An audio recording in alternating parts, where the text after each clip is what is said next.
Thriller স্টেশনে আপনাদের স্বাগত। 3D অডিও সঠিকভাবে পাওয়ার জন্য হেডফোনের লেফট আর রাইটটা একটু চেক করে নেবেন। যেমন আমি এখন আপনার বাঁ দিক থেকে বলছি, আর এই এখন আমি আপনার ডান দিক থেকে বলছি। যদি উল্টো শুনে থাকেন হেডফোনটা প্লিজ ঘুরিয়ে নেবেন। আর হ্যাঁ, আমাদের কথাবার্তা বাদ দিয়ে যদি শুধু গল্প শুনতে চান তাহলে সোজা স্কিপ করে যান 1 মিনিটে। সমস্ত শ্রোতা বন্ধুদের অনুরোধে আমরা নিয়ে এসেছি সৈয়দ মুস্তাফা সিরাজের লেখা কর্নেল সিরিজের 8ম গল্প। এই উদ্যোগে আমাদের পাশে থাকার জন্য থ্রিলার স্টেশনের তরফ থেকে লেখকের পরিবারবর্গকে জানাই আমাদের আন্তরিক ধন্যবাদ। আমাদের আজকের গল্পটি নেওয়া হয়েছে দেশ পাবলিশিং প্রকাশিত কিশোর কর্নেল সমগ্র থেকে। শুরু হচ্ছে আজকের গল্প, ঠাকুরদার সিন্দুক রহস্য।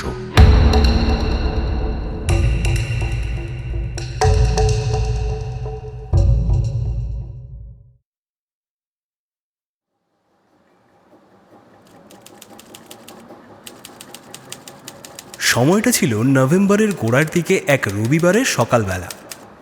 এলিয়ট রোড এলাকায় কর্নেলের 3 তলার অ্যাপার্টমেন্টে তাঁর জাদুঘর সদৃশ্য ড্রয়িং রুমে আড্ডা দিচ্ছিলাম। কর্নেল গভীর মনোযোগে টাইপরাইটারে কী সব টাইপ করছিলেন। মাঝে মাঝে তিনি পোস্টকার্ড সাইজের কিসের রঙিন ছবি তুলে দেখছিলেন এবং আবার টাইপে মন দিচ্ছিলেন। অবশেষে বুঝতে পেরেছিলাম তিনি বিরল প্রজাতির পাখি, প্রজাপতি, অর্কিড কিংবা ক্যাকটাস সম্পর্কে প্রবন্ধ লিখছেন। দেশে ও বিদেশে প্রকৃতি বিজ্ঞানী হিসেবে খ্যাতি তার নেহাত কম নয়। এই বৃদ্ধ বয়সেও যে কোনো শক্তিমান যুবকের মতো তিনি দুর্গম পাহাড়, জঙ্গল, মরুভূমি চষে বেড়াতে পারেন। লক্ষ্য করছিলুম দাঁতে কামড়ানো চুরুটের নীল একফালি ধোঁয়া উঠে তাঁর প্রশস্ত টাকের ওপর ঘুরপাক খেতে খেতে মিলিয়ে যাচ্ছিল। ঝকঝকে সাদা দাড়িতে চুরুটের এক টুকরো ছাই আটকে ছিল। জানতুম যে টাইপ করা শেষ না হলে ছাইটুকু খসে পড়ার সম্ভাবনা একেবারেই নেই। সোফার এক কোণে বসে খবরের কাগজ পড়ছিলেন প্রাইভেট ডিটেকটিভ কৃতান্ত কুমার হালদার, মানে আমাদের প্রিয় হালদার মশাই। তাঁর ডান হাতের বুড়ো আঙ্গুল আর তর্জনীর চিমটিতে একটুখানি নস্যি, কখন সেটা নাকে গুঁজবেন বোঝা যাচ্ছিল না। হালদার মশাই একজন প্রাক্তন পুলিশ অফিসার। রিটায়ার করার পর একটা প্রাইভেট ডিটেকটিভ এজেন্সি খুলেছেন। মাঝে মাঝে তাঁর এই এজেন্সির বিজ্ঞাপন দেন। কখনো কখনো 2-1টা কেসও পান। কেস জটিল হলে তিনি কর্নেল স্যারের লগে কনসাল্ট করতে আসেন। তবে আজ তার হাবভাব থেকে বুঝতে পেরেছিলুম কোনো কেসের ব্যাপারে কর্নেলের কাছে তিনি আসেননি। নভেম্বর মাস শুরু হয়ে গেলেও এখনও কলকাতায় শীতের কোনো সাড়া নেই। প্রশস্ত ড্রয়িং রুমে 2টো সিলিং ফ্যান পূর্ণ বেগে ঘুরছিল। একসময় নস্যি নাকে গুঁজে প্যান্টের পকেট থেকে নোংরা একটা রুমাল বের করে নাক মুছলেন গোয়েন্দাপ্রবর কে হালদার। তারপর আপন মনে বললেন, না, পড়বার মতন খবর নাই। জয়ন্তবাবু, আপনাকে দৈনিক সত্যসেবক পত্রিকা কি যেসব লেখে বুঝি না। খালি নেতা গো বক্তৃতা। বক্তৃতা কি খবর? খবর কই গেল? খবর আছে হালদার মশাই। কর্নেল বলে উঠলেন। দেখলুম এতক্ষণে তার টাইপ করা শেষ হয়েছে। কাগজগুলো গুছিয়ে ছবিগুলো তার সঙ্গে ক্লিপে এঁটে তিনি একটা প্রকাণ্ড খামে ঢোকাচ্ছিলেন। তাঁর দাড়ি থেকে চুরুটের ছাইটা এইবার খসে পড়ল। হালদার মশাইয়ের দিকে হাসি মুখে তাকিয়ে তিনি আবার বললেন, আপনার পড়ার মতো খবর জয়ন্তদের কাগজেই আছে। হালদার মশাই কর্নেলের দিকে গুলি গুলি চোখ করে তাকিয়ে বললেন, কি খবর আছে কর্নেল স্যার? 6 পাতায় মফস্বলের খবরটা দেখুন, 3 নম্বর কলামে বোল্ড টাইপে ছাপা। গোয়েন্দাপ্রবর দৈনিক সত্যসেবক পত্রিকার পাতা উল্টে একটু ঝুঁকে বসে বিড়বিড় করে কি একটা খবর পড়তে শুরু করলেন। একটু পরে তিনি খিক করে হেসে উঠলেন। মৎস্যজীবীদের জালে মুন্ডু কাটা কালো কুকুর। এইটা কি হইল? মুন্ডু কাটা মাইনসের বডি হইলে কথা ছিল, শেষে কিনা মুন্ডু কাটা কুত্তার লাশ। কর্নেল খামটা ড্রয়ারে ভরে সোফার কাছে তার ইজি চেয়ারে এসে বসলেন। মিটিমিটি হেসে বললেন, মুন্ডু কাটা কালো কুকুরের লাশ আপনার খবর বলে মনে হচ্ছে না হালদার মশাই? বুঝলাম না কর্নেল স্যার। জয়ন্তবাবু কই মশাই, আপনাগো সাংবাদিজ্ঞ হাতে যখন লেখনের মতো খবর থাকে না, তখন মুন্ডু কাটা কালো কুত্তার এই খবর কইরা ফেলেন কর্নেল ঠিকই ধরেছেন, আপনি ধরতে পারেননি। কেন? চিন্তা করে দেখুন, দেবতার সামনে মুন্ডু কেটে বলিদান করা হয় পাঁঠা, কোথাও কোথাও মোষের মুন্ডু কেটেও বলিদানের প্রথা রয়েছে। প্রাচীন যুগে নাকি এইভাবে নরবলির প্রথাও ছিল। কিন্তু কুকুর বলিদান, কোন দেবতা কুকুর বলি পেলে খুশি হন? কি মনে হয়, এটা একটা রহস্য না? না, পোলা পানগো কাম। মশায় 34 বৎসর পুলিশে চাকরি করছি। পাড়াগাঁয়ে দেখছি পোলা পানরা শেয়ালের ছানার মুন্ডু কাটত, বড়রা বাধা দিত না। কেন কি শেয়ালগ ছাগল হাঁস মুরগি খাইয়া ফেলায়। কিন্তু কুত্তা হইল গিয়া উপকারী প্রাণী। রাত্রে পাড়ায় চোর ঢুকলে কুত্তা চেঁচাইয়া মাইনসের সাবধান করে। হালদার মশাই, আপনি নিজেই কুকুর বলির রহস্য ফাঁস করে দিলেন কিন্তু। ফাঁস করলাম? কোন কি কর্নেল স্যার? হ্যাঁ, পাড়ায় রাতবিরেতে চোর ঢুকলে কুকুর চেঁচামেচি করে মানুষকে সাবধান করে, এটা আপনারই কথা। কাজেই চোরেরা সেই কুকুরকে রাগের বশে বলি দিতেই পারে। আর একটা কথা, খবরের শেষ লাইনটা আপনি পড়েননি। হালদার মশাইয়ের গোঁফের দুই ডগা এইবার উত্তেজনায় তীর তীর করে কাঁপছিল। তিনি খবরের কাগজ তুলে আবার বিড়বিড় করে পড়তে থাকলেন। তারপর শেষ লাইনটা আওড়ালেন। খবর পেয়ে দোমোহানি থানার পুলিশ মৎস্যজীবীদের কাছ থেকে মুন্ডু কাটা কালো কুকুরের লাশ উদ্ধার করেছে। কি বুঝলেন এবার? পুলিশ তা হইলে খবরের একখান ব্যাকগ্রাউন্ড আছে বটে, কিন্তু দোমোহানির নিজস্ব সংবাদদাতা সেইটা লেখে নাই কেন বুঝি না। কিভাবে লিখবে বলুন তো? নিজস্ব সংবাদদাতাদের পাঠানো খবর জায়গার অভাবে কেটে ছেটে ছাপানো হয়। ষষ্ঠী, কর্নেলের এই ড্রয়িং রুমে ঢুকতে হলে ডাক্তারবাবুদের জন্য অপেক্ষারত রোগীদের ঘরের মতো একটা ঘর পেরিয়ে তারপর আসতে হয়। কর্নেলের ওই ঘরটা অবশ্য ছোট। ষষ্ঠী আগন্তুককে ভিতরে পাঠিয়ে দিয়ে ওদিকের করিডোর হয়ে নিজের ঘর বা কিচেনে চলে যায়। কর্নেলের কাছে যে সকলের জন্য দরজা খোলা তা ষষ্ঠী জানে। যাই হোক, একটু পরে ড্রয়িং রুমের পর্দার ফাঁকে এক প্রৌঢ় ভদ্রলোককে দেখা গেল। তিনি পা থেকে জুতো খোলার পর জুতো দুটো হাতে নিয়েই ঘরে ঢুকছিলেন। কর্নেল বললেন, আপনি ইচ্ছে করলে জুতো পরেও ঢুকতে পারেন, আর যদি জুতো ঘরে খুলে রেখেই ঘরে ঢোকেন, আপনার জুতো চুরি যাবে না। ভদ্রলোক কাঁচুমাচু মুখে হাসবার চেষ্টা করে বললেন, আগে অভ্যেস। তার মানে বাইরে জুতো খুলে কোথাও ঢুকলে আপনার জুতো চুরি হয়? আগে স্যার, মানে কথা ঠিক ধরেছেন। তা এ পর্যন্ত কত জোড়া জুতো চুরি গেছে? 5 জোড়া স্যার। হ্যাঁ, আমার দুঃখের কথা আর কাকে বলবো বলুন।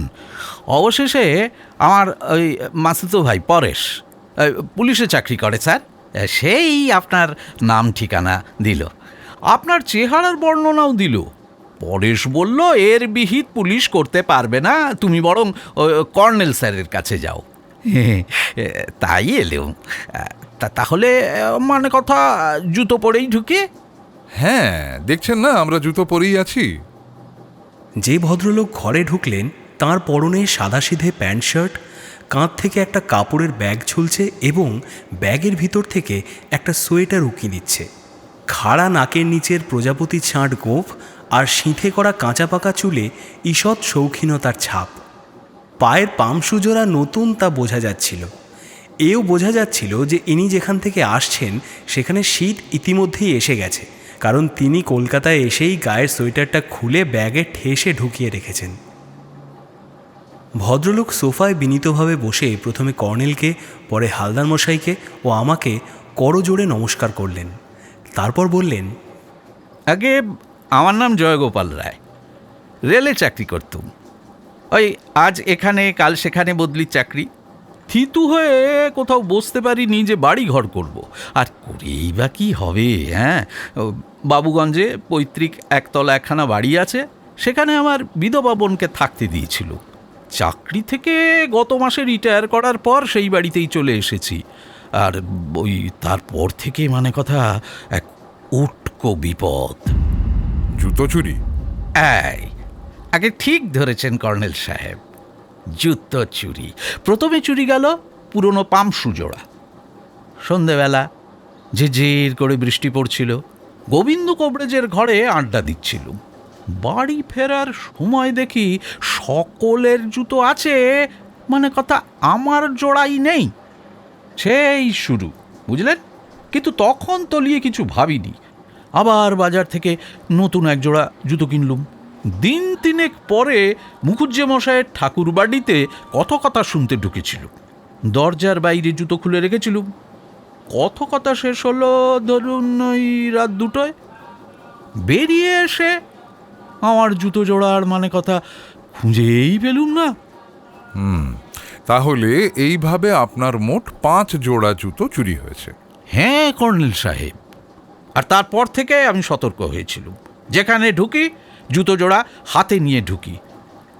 কিন্তু মশাই, এবার শুরু হলো আরেক বিপদ, বুঝলেন? রাত বিরেতে বাড়ির আনাচে কানাচে কারা ঘুরঘুর করতে আসে। সেটা টের পান কি করে? আগে কালু, ওই আমার বোনের পুষি একটা কালো তাগড়াই কুকুর ছিল, তার নাম কালু। সে মানে কথা খুব চেঁচামেচি জুড়ে দিত। তখন আমি আর আমার বোন হৈমন্তী ঘর থেকে বেরিয়ে হাঁক ডাক করে পড়শিদের জাগাই। তারা লাঠি সোটা টর্চ নিয়ে বাড়ির চারদিকে খোঁজাখুঁজি করে।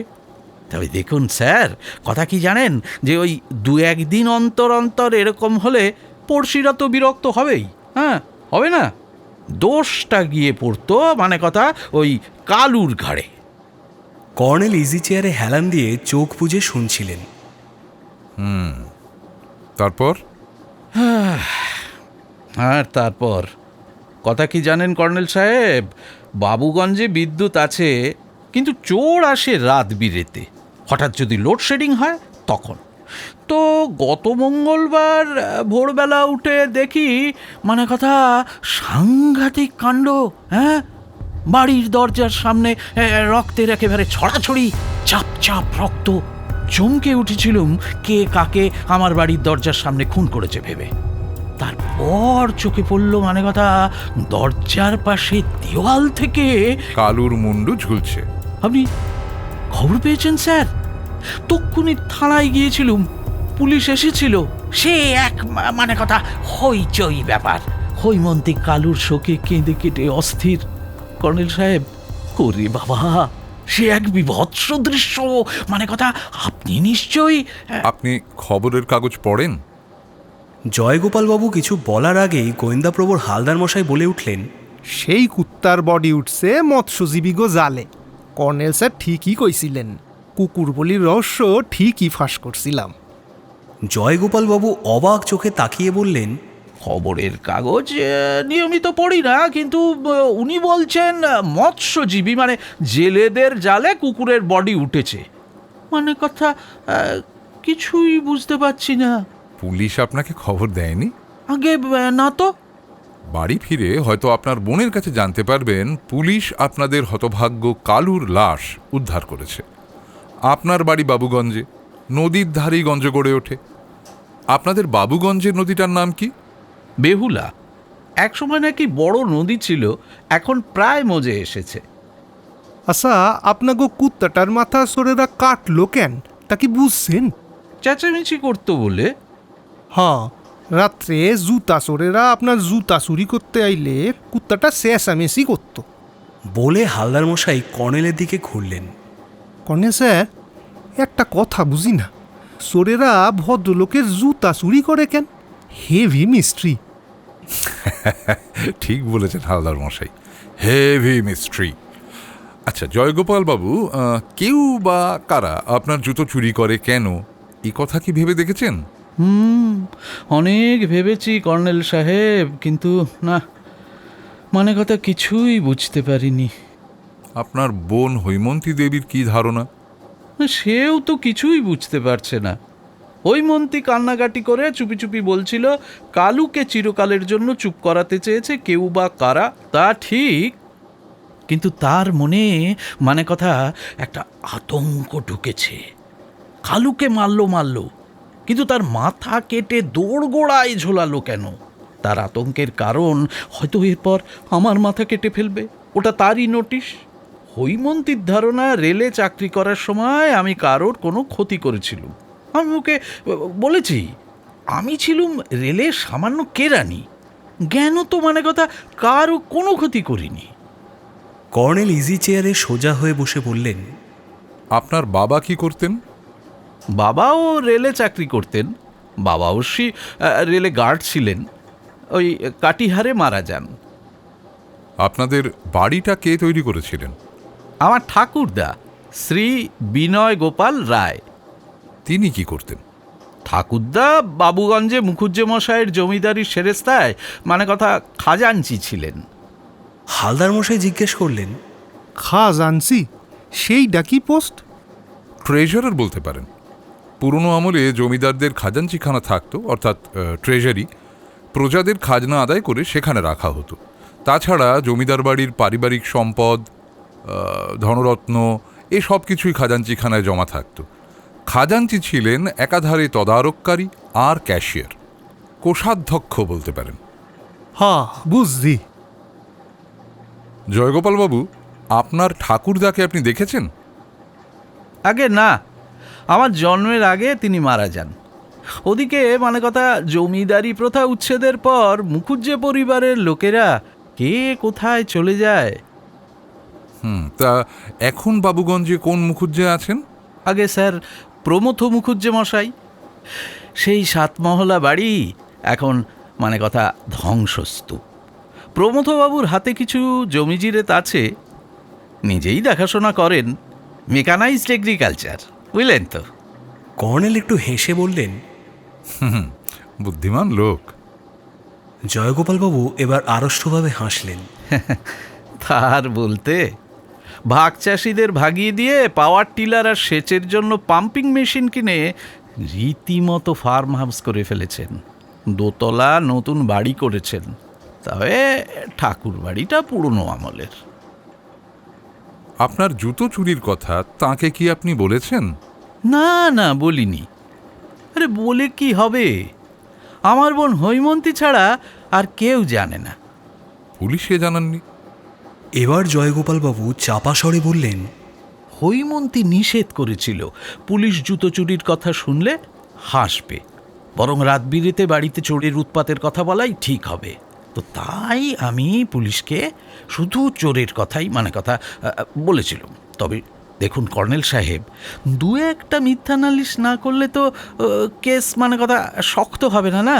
হ্যাঁ, তো তাই পুলিশকে আমি বলেছিলাম যে চোর রান্নাঘর থেকে থালা ঘটি বাটি চুরি করেছে, আরও চুরি করার জন্য প্রায় রাত বিরেতে হানা দিচ্ছে। হ্যাঁ। কুকুরটার কথা কি বলেছিলেন? আগে হ্যাঁ স্যার, পুলিশ ডায়েরি লিখে নিয়ে বলেছিল কাকে সন্দেহ হয় বলুন। তো কাকে আর সন্দেহ করব বলুন? বাবুগঞ্জে মানে কথা চোর নিশ্চয়ই আছে, তো তাদের কারো নাম করলে তারা তো আমাদের ক্ষতি করতে পারে, ঠিক কিনা বলুন? তো তাই কারো নাম বলিনি।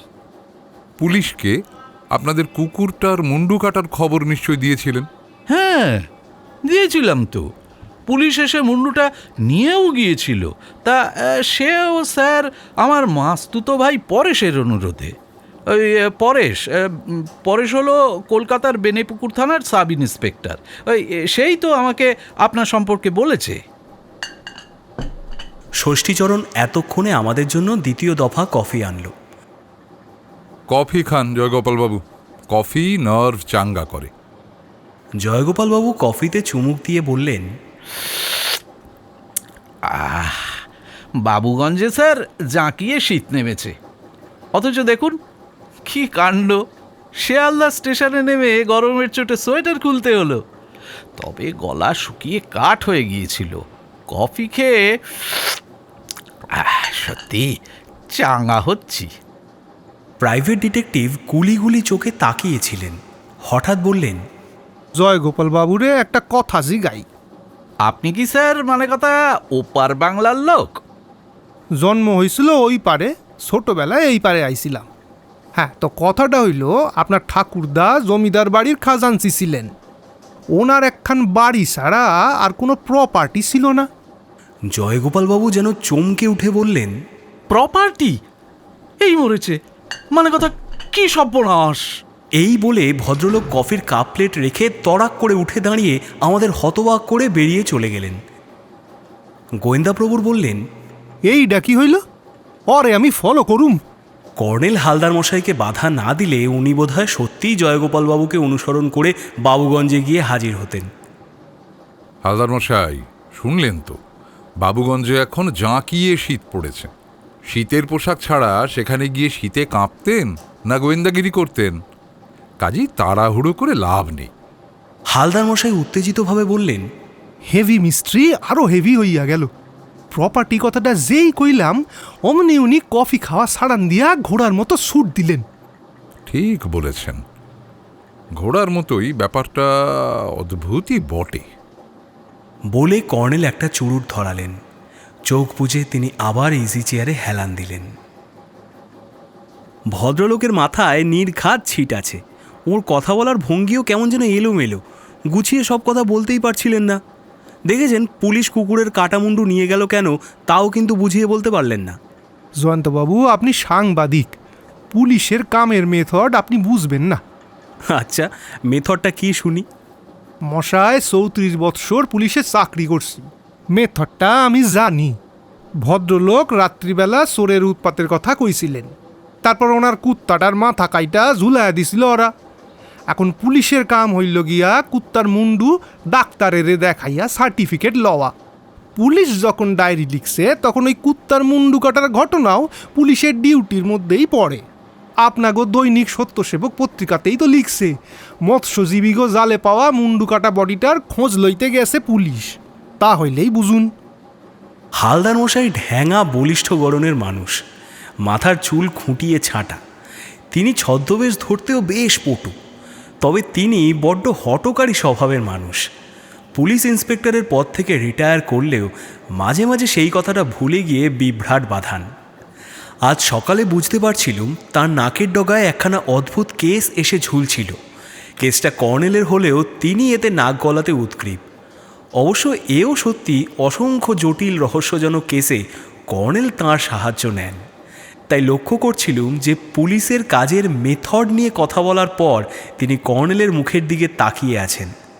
উত্তেজনায় চোয়ালে চোয়ালে ঘর্ষণের জন্যই তাঁর গোফের 2 সূক্ষ্ম ডগা যথারীতি তীর তীর করে কাঁপছিল। একটু পরে কর্নেল চোখ খুলে বললেন, হালদার মশাই, আমার মনে হচ্ছে জয়গোপালবাবুর বোনের আশঙ্কার কারণ আছে। একটা কুকুরকে চিরকালের মতো চুপ করানোর অনেক উপায় আছে, অথচ কেউ বা কারা কুকুরটার মাথা কেটে দরজার পাশে ঝুলিয়ে রেখেছিল কেন? জয়গোপালবাবুকে নিশ্চয়ই তারা বোঝাতে চেয়েছিল তোমার মুন্ডুও অমনি করেই কাটা হবে। ঠিক কইছেন কর্নেল স্যার। এবার আমার ধারণাটাও কইয়া ফেলি। হ্যাঁ, বলুন। কে বা কারা ওনার ঠাকুরদার কোনো প্রপার্টি ফেরত চায়। ফেরত চায় মানে? জবাবটা কর্নেল দিলেন। জয়ন্ত, হালদার মশাই সম্ভবত ঠিক বুঝেছেন। জমিদারের খাজাঞ্চি ছিলেন জয়গোপালবাবুর ঠাকুরদা। এমন হতেই পারে তিনি কারো কোনো প্রপার্টি মানে মানে কোনো দামি জিনিস হাতিয়ে নিয়েছিলেন। এখন তার বংশধর সেটা ফেরত চাইছে। এছাড়া রাতবিরেতে চোরের উপদ্রবের কোনো কারণ খুঁজে পাচ্ছি না। জিনিসটা খাজাঞ্চি ভদ্রলোকের নিজের হলে চোরেরা এত সব কাণ্ড করতে যাবে কেন? জুতো চুরি, রাতবিরেতে হানা দেওয়া, কুকুরের মুন্ডু কাটা। আমার কিন্তু ধারণা এই জুতো চুরি মানে জয়গোপালবাবুকে উত্ত্যক্ত করা। ঠিক কইছেন জয়ন্তবাবু। বারবার জুতা চুরি করলে মাইনসের মাথা বেবাক খারাপ হওয়ার কথা। তারপর কুত্তার মুন্ডু কাটা, জয়গোপালবাবুকে উত্ত্যক্ত কইরা মারছে ওরা। কর্নেল স্যার, আপনি আমারে পারমিশন দেন, বাবুগঞ্জে গিয়া খোঁজ খবর লই। আমার মতো ঘরের খেয়ে বোনের মোষ তাড়াবেন? আপনিও তো লগে লগে থাকবেন। আচ্ছা, সেসব তো বুঝলাম, কিন্তু এই বাবুগঞ্জটা কোথায়? বেহুলা নদীর ধারে। ওহো কর্নেল, এমন একটা সিরিয়াস ব্যাপারকে আপনি হালকাভাবে নিচ্ছেন। আচ্ছা, ধরুন যদি সত্যি জয়গোপালবাবুর কোনো বিপদ হয়। কর্নেল রিসিভার তুলে সাড়া দিলেন। হ্যাঁ, বলছি। আরে কি কাণ্ড পরেশ, তুমি বেনেপুকুরে কবে এলে? কি আশ্চর্য, আমার নাকের ডগায় আছো। তোমার মাসতুতো দাদাকে নিয়ে তুমি নিজেই আসতে পারতে। হ্যাঁ, জয়গোপালবাবু এসেছিলেন, তোমার কথাও বললেন। হ্যাঁ, তুমি যখন বলছো, আমার পক্ষে যতটা সম্ভব সাহায্য তো নিশ্চয়ই করব। আমারও তাই মনে হলো, একটু ছিটগ্রস্ত হয়ে পড়েছেন, তা সেটা এই অবস্থায় স্বাভাবিক। তা শোনো, উনি হঠাৎ উঠে চলে গেলেন। হ্যাঁ, বুঝতে পেরেছি। তো বাবুগঞ্জ জায়গাটা ঠিক কোথায়? না, ওই যে বললুম হঠাৎ করে উঠে চলে গেলেন। আচ্ছা, তার মানে শান্তিপুরের আগে কাছারি বাড়ির মোড়, তারপর? না, বাসে নয়, গাড়িতেই যাব, তত কিছু দূর নয়। দোমোহানি ওয়াটার ড্যাম, বাহ, এখন তো তাহলে একেবারে সাইবেরিয়ান হাঁসের মেলা বসে গেছে। বলো কি, গড়ের জঙ্গলেও? ওয়ান্ডারফুল। বুঝলে পরেশ, কদিন থেকেই ভাবছিলুম মফস্বলে শীত এসে গেছে, জলাভূমিতে দেশ বিদেশের পাখি এসে জুটবে। এবার কোথায় যাবো তা ঠিক করতে পারছিলুম না। ধন্যবাদ পরেশ, এই খবরটার জন্য ধন্যবাদ। না, ওর কেসটা আমি নিয়েছি। হ্যাঁ, আচ্ছা, রাখছি। রিসিভার রেখে কর্নেল একটু হেসে বললেন, জয়ন্ত, তিতলিপুরের গড়ের জঙ্গলের কথা ভুলে গেছো? হালদার মশাই নড়ে বসলেন। সেই তিতলিপুর, গড়ের জঙ্গল। বাজে জায়গা, ধুর। তিতলিপুরে যাওয়ার কোনো মানে হয় না, বিশেষ করে এই নভেম্বর মাসে। বাবুগঞ্জ তিতলিপুর থেকে সামান্য দূরে। আমরা দোমোহানির যে সেজ বাংলোতে ছিলুম সেখানে নয়, এবার আমরা থাকব বাবুগঞ্জের কাছাকাছি অন্য একটা বাংলোতে। একজন ছিটগ্রস্ত মানুষের আবোল তাবোল কথা শুনে আপনিও তো দেখছি হালদার মশাইয়ের মতো উত্তেজিত হয়ে উঠেছেন। হালদার মশাই একজন প্রাক্তন পুলিশ অফিসার এবং বর্তমানে গোয়েন্দাগিরি ওর নেশা এবং পেশা। কাজেই হালদার মশাই আগে গিয়ে ব্যাপারটা বুঝে আসুন না। আমি তো জামুই, হেভি একখান মিস্ট্রির লেসটুকু দেখছি, কিন্তু কর্নেল স্যারের লগে লগে একদিন ঘুইরাও আসল কথাটা আপনি বুঝলেন না জয়ন্তবাবু। আসল কথা সেটা কি? পক্ষী, উনি চোখে বাইনোকুলার দিয়া ওয়াটার ড্যামে পক্ষী দেখবেন। বেনেপুকুরের এসআই ভদ্রলোক কর্নেল স্যারকে হেভি পক্ষীর খবর দিছেন। কর্নেল চুরুটের ধোঁয়ার মধ্যে বললেন, ঠিক বলেছেন হালদার মশাই, সাইবেরিয়ান হাঁস হেভি পক্ষী বটে। একটার ওজন 8-10 কিলোগ্রামেরও বেশি।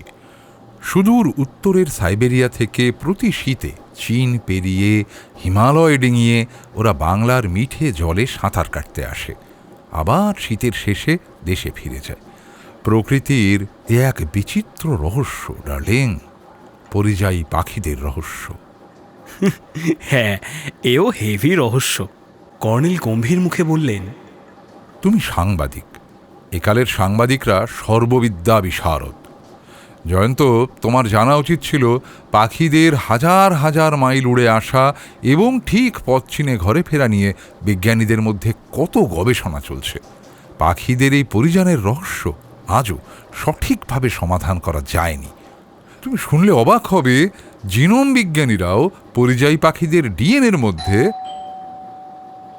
আবার ডোরবেল বাজল, তাই কর্নেলের লেকচার শোনা থেকে এ যাত্রায় রেহাই পেলুম। কর্নেল যথারীতি হাঁকলেন, ষষ্ঠী। একটু পরে আমাদের আবার অবাক করে বাবুগঞ্জে জয়গোপাল রায় এক হাতে জুতো জোড়া নিয়ে ঘরে ঢুকলেন এবং পরক্ষণেই জিভ কেটে জুতো দুটো পায়ে পরে সোফায় বসলেন। কর্নেল বললেন, আপনার ঠাকুরদার প্রপার্টি পেলেন? জয়গোপালবাবু কাঁচুমাচু মুখে হাসবার চেষ্টা করে বললেন, হ্যাঁ স্যার, ভাগ্যিস ওই ভদ্রলোক মনে করিয়ে দিয়েছিলেন। উনি মনে করিয়ে না দিলে মানে কথা আবার সেই পরের রোববার আসতে হতো। বলে তিনি হালদার মশাইয়ের দিকে তাকালেন। হালদার মশাই বললেন, কি কোন বুঝি না। আগে স্যার, এন্টালি মার্কেটের উল্টো দিকে ডাক্তার লেনে আমাদের বাবুগঞ্জের এক লয়ার পাঁচুবাবু থাকেন, 55 বাড়ি। আমার ঠাকুরদার প্রপার্টির উইল ওর সাহায্যেই আমার বাবা কোর্টে প্রবেট করিয়েছিলেন। ঠাকুরদার উইলে বসত বাড়ির লাগোয়া কাঠা 10 জমির কথা ছিল। জমিদার বংশের প্রমথ মুখুজ্জে মশাইয়ের খুড়তুতো ভাই, মানে কথা ওই অবনী, জমিটা দখলে রেখেছিল। বাবা মামলা মোকদ্দমা করবেন না রেলের গার্ড হয়ে কাহা মুল্লুক ঘুরে বেড়াবেন। তো তখন বলেছিলুম বাবা কাটিহারে মারা যান, তো আমি রেলের চাকরি থেকে রিটায়ার করে বাড়ি ফিরলুম। তখন আমার বোন হৈমন্তী আমাকে মানে কথা ওই জমিটার কথা বলল। হৈমন্তীর আগেই পাঁচুবাবু লয়ারের সঙ্গে বাবুগঞ্জে ওর দেশের বাড়িতে কথা বলেছিল। তারপর সেই উইল পাঁচুবাবু দেখতে চেয়েছিলেন। বুঝেছি, আপনার ঠাকুরদার উইল পাঁচুবাবুর কাছেই থেকে গিয়েছিল। আগে হ্যাঁ, গত রোববার পাঁচুবাবু দেশের বাড়িতে গিয়েছিলেন। হৈমন্তী তার কাছে উইল চাইতে গিয়েছিল। উনি বলেছিলেন পরের রোববার মানে কথা আমি যেন কলকাতা গিয়ে উইলখানা ওর কাছে ফেরত নিই, কারণ এদিন উনি বাবুগঞ্জে যাবেন না, ফ্যামিলি নিয়ে 10:30টার বাসে চেপে মানে কথা তারাপীঠে তীর্থ করতে যাবেন। তা পেলেন উইল? আর একটু দেরি করলেই ওকে পেতুম না। তীর্থ করতে বেরোনোর মুখে বাগড়া দিলুম তো, তাই একটু বিরক্ত হয়ে বাড়ি ঢুকে প্যাকেটটা এনে দিলেন। বললেন 10 কাঠা দখলি জমি এতদিন পরে ফেরত পাওয়ার হ্যাপা নাকি অনেক, ফিরে এসে সেসব বলবেন। আপনার ঠাকুরদা সম্পত্তির উইল করেছিলেন কেন? আপনার বাবা ছাড়া কি অন্য কোনো ছেলে মেয়ে ছিল তার? জয়গোপালবাবু কি একটা বলতে যেন ঠোঁট ফাঁক করেছিলেন, কিন্তু বললেন না। সম্পত্তির আইনত কোনো নির্দিষ্ট প্রাপক না থাকলে এবং সম্পত্তির পরিমাণ বেশি হলে তবেই লোকে উইল করে। তাই জিজ্ঞেস করছি, আপনার ঠাকুরদা উইল করেছিলেন কেন? জয়গোপালবাবু একটু ইতস্তত করে বললেন, ঠাকুরদা শেষ বয়সে দেখাশোনা করতেন আমার পিসিমা, বাবা তো রেলের গার্ড। তার মানে আপনার ঠাকুরদার একটি মেয়ে ছিল। এই ঠিক ধরেছেন স্যার। তো তারও দুর্ভাগ্য মানে কথা আমার বোনের মতো। পিসিমাও বিধবা ছিলেন, তার একটি মাত্র ছেলে, তার নাম প্রবোধ, সে এখন বাবুগঞ্জে আছে। ঠাকুরদার শুধু বসতবাটি আর তার লাগোয়া 10 কাঠা পোড়ো জমি বাবাকে দিয়ে গেছেন। উইলে সম্পত্তির বেশি অংশই ছিল পিসিমা কুমুদিনীর নামে। পিসিমা মারা গেলে সেই সম্পত্তি মানে কথা প্রবোধ পেয়েছিল, ধানি জমি, পুকুর আর একটা আম বাগান। তা উড়নচণ্ডী প্রবোধ, হ্যাঁ, সব বেঁচে খেয়ে এখন মানে কথা ওই অবনী মুখুজ্জের বাড়িতে আশ্রয় নিয়েছে। নির্লজ্জ বজ্জাত কোথাকার। আরে মশাই, হৈমন্তীর কাছে কম টাকা ধার করেছে? হ্যাঁ, আমাকে দেখলে এখন ছায়াও মাড়ায় না। আপনার বোন হৈমন্তী টাকা পান কোথায়? প্রাইমারি স্কুলের টিচার যে অনেক টাকা মাইনে পায়। আপনার দিব্যি স্যার, রেলে আমি হৈমন্তীর মাইনের অর্ধেক টাকা মাইনে পেতুম। অবশ্য মানে কথা পেনশন পাচ্ছি, হৈমন্তীও পাবে। বদমাস প্রবোধের মুখ থেকে লালা ঝরবে না বলুন? অবনী মুখুজ্জে ওকে আশ্রয় দিয়ে 2-10 টাকায় সব সম্পত্তি গ্রাস করেছে। প্রবোধের সায় না থাকলে অবনী আমার বাবার ন্যায্য 10 কাঠা জমি দখল করতে পারত? হৈমন্তী তো মেয়ে, সে একা মানে কথা কি করতে পারত? হালদার মশাই কথা বলার জন্য উসখুস করছিলেন, এবার বলে উঠলেন, তাহলে জুতা চুরি, রাত্রে আপনার জ্বালাতন, তারপর কুত্তার মাথা কাইটটা ঝোলানো সেই প্রবোধেরই কাম?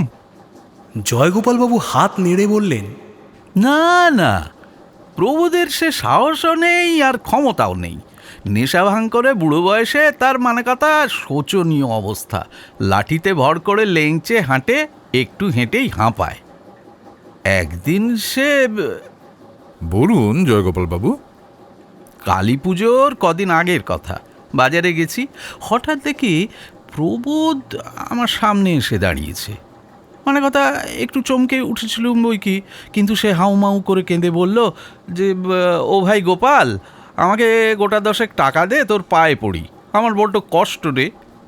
অবনী আমাকে এখন তাড়িয়ে দেওয়ার ছল খুঁজছে। তোর কান্নার চোটে মানে কথা ভিড় জমে গেল। আপনি টাকা দিলেন? দিলুম স্যার, মনটা ভিজে গেল। পিস্তুত দাদা বুদ্ধির দোষে মানে কথা এই অবস্থায় পড়েছে। গোয়েন্দাপ্রভুর বললেন, তাহলে সে আপনারে উত্তক্ত করতেছে না? আগে না, না না না, ও কেউ বললেও আমি ও কথা বিশ্বাস করব না। তা হইলে সেই অবনীবাবুই করতাছে।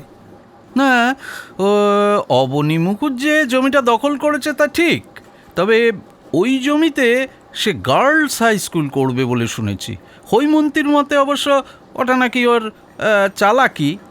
আর আমাদের ন্যায্য জমি ফিরে পাওয়ার চান্স তাহলে থাকবে না, তাই গার্লস স্কুল করে মানে কথা নাম কিনতে চাইছে। না কিন্তু আমার জুতো চুরি করবে কেন সে? কর্নেল ঘড়ি দেখে বললেন, আপনার ঠাকুরদার উইলটা একটু দেখতে পারি? হ্যাঁ নিশ্চয়ই, নিশ্চয়ই দেখতে পারেন। হৈমন্তী মাঝে মাঝে আমাকে বলে ঠাকুরদার উইলেই এমন কিছু গণ্ডগোল আছে যা কোনো লয়ারও মানে কথা বুঝতে পারছে না। দলিল দস্তাবেজের ভাষা তো স্যার বোঝা বড়ই কঠিন। বলে তিনি ব্যাগের ভেতর থেকে বড় আকারের একটা খাম কর্নেলকে দিলেন। কর্নেল খাম থেকে আরেকটা জীর্ণ নোংরা খাম বের করলেন। তারপর দুপাতার একটা কাগজ বের করে চোখ বুলিয়ে নিয়ে বললেন, যদি আমার প্রতি আপনার বিশ্বাস থাকে আমি এটা 2-1 দিনের জন্য রাখতে চাই। দেখুন কর্নেল সাহেব, বিপদে পড়ে আপনার শরণাপন্ন হয়েছি, আপনাকে মানে কথা অবিশ্বাস করতে পারি? ঠিক আছে, আপনাকে আসতে হবে না, আপনি বাবুগঞ্জে বসেই শিগগিরই এটা ফেরত পাবেন। ও আরেকটা কথা, আপনি যে আমার কাছে এসেছিলেন তা আপনার বোন ছাড়া আর কাউকে ঘুণাক্ষরেও যেন জানাবেন না। তবে আপনার মাস্তুতো ভাই পরেশ চৌধুরী পুলিশের লোক। পরেশ আমার বিশেষ স্নেহভাজন, সে আমাকে কিছুক্ষণ আগে টেলিফোন করেছিল, তো আমাকে আপনার কথা বলেছে। কাজেই বাইরের লোক বলতে শুধু ওই পরেশই জানল। ও আচ্ছা, পরেশ টেলিফোন করেছিল আপনাকে? তো তাহলে আর আমি ওর কাছে যাচ্ছি নে। হ্যাঁ হ্যাঁ, 12:05 লালগোলা প্যাসেঞ্জার ট্রেন ধরবো, রানাঘাট জংশনে নেমেই বাস পেয়ে যাব। বলে তিনি উঠে দাঁড়ালেন। তারপর কর্নেলকে নমস্কার করে পা বাড়িয়ে হঠাৎ ঘুরে দাঁড়িয়ে বললেন, ওদের সঙ্গে তো আলাপ হলো না। এই দেখো, দেখেছ কাণ্ড? ছ্যা ছ্যা ছ্যা ছ্যা ছ্যা, আমার ভদ্রতা বোধটুকু হারিয়ে ফেলেছি। হ্যাঁ, কর্নেল আগে হালদার মশাইয়ের পরিচয় দিতেই জয়গোপালবাবু বিস্ফারিত চোখে নমস্কার করে বললেন, ওরে বাবা, প্রাইভেট ডিটেকটিভ! জানেন স্যার, হৈমন্তী আমাকে একবার বলেছিল। তাঁর কথা থামিয়ে কর্নেল আমার পরিচয় দিলেন। জয়গোপালবাবু আমাকে নমস্কার করে বললেন, আমার কি সৌভাগ্য!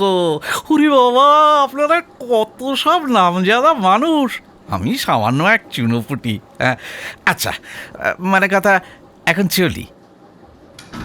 জয়গোপালবাবু বেরিয়ে যাওয়ার পর আমি একটু হেসে বললুম, আচ্ছা হালদার মশাই, আপনি কি এখন ওকে ফলো করতে চান নাকি? গোয়েন্দাপ্রভুর অ্যাক্টিভ নস্যি নিচ্ছিলেন। কর্নেল স্যার যা করতে বলেন তাই করুন। কর্নেল হাসলেন না, নিভে যাওয়া চুরুটটা জেলে নিয়ে বললেন, বাবুগঞ্জে হালদার মশাই যদি যেতে চান আপত্তি করব না, বরং খুশি হব, তবে ছদ্মবেশে গেলেই ভালো হয়। হালদার মশাই উত্তেজিতভাবে বললেন, জামু? আপনি তো সবচেয়ে ভালো পারেন সাধু সন্ন্যাসী সাজতে। সাধুর বেশেই জামু। কিন্তু ঝুলির ভেতরে আপনার লাইসেন্সড রিভলভার থাকবে, আপনার সরকারি আইডেন্টিটি কার্ডও সঙ্গে থাকা দরকার। কিন্তু সেখানে তো প্রচণ্ড শীত। প্রাইভেট ডিটেকটিভ হাসলেন,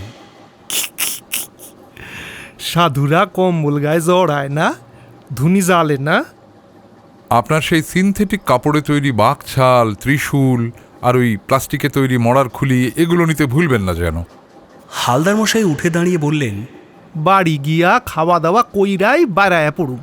বাবুগঞ্জে গিয়া সন্ধ্যার পর সাধুর ছদ্মবেশ ধরুম। জয়গোপাল বাবুর বাড়ির কাছাকাছি জায়গা হইলে ভালো হয়। কর্নেল স্যার, চলি চলি জয়ন্তবাবু। যথাসময়ে আমাদের দেখা পাবেন, কিন্তু সাবধান হালদার মশাই, কুকুরের মুন্ডু যে বা যারা কেটেছে সে বা তারা শুধু ধূর্ত নয়, নৃশংসও বটে। কর্নেল স্যার, 35 বৎসর পুলিশ ছিলাম, ভাববেন না। বলে গোয়েন্দাপ্রভু সবেগে বেরিয়ে গেলেন।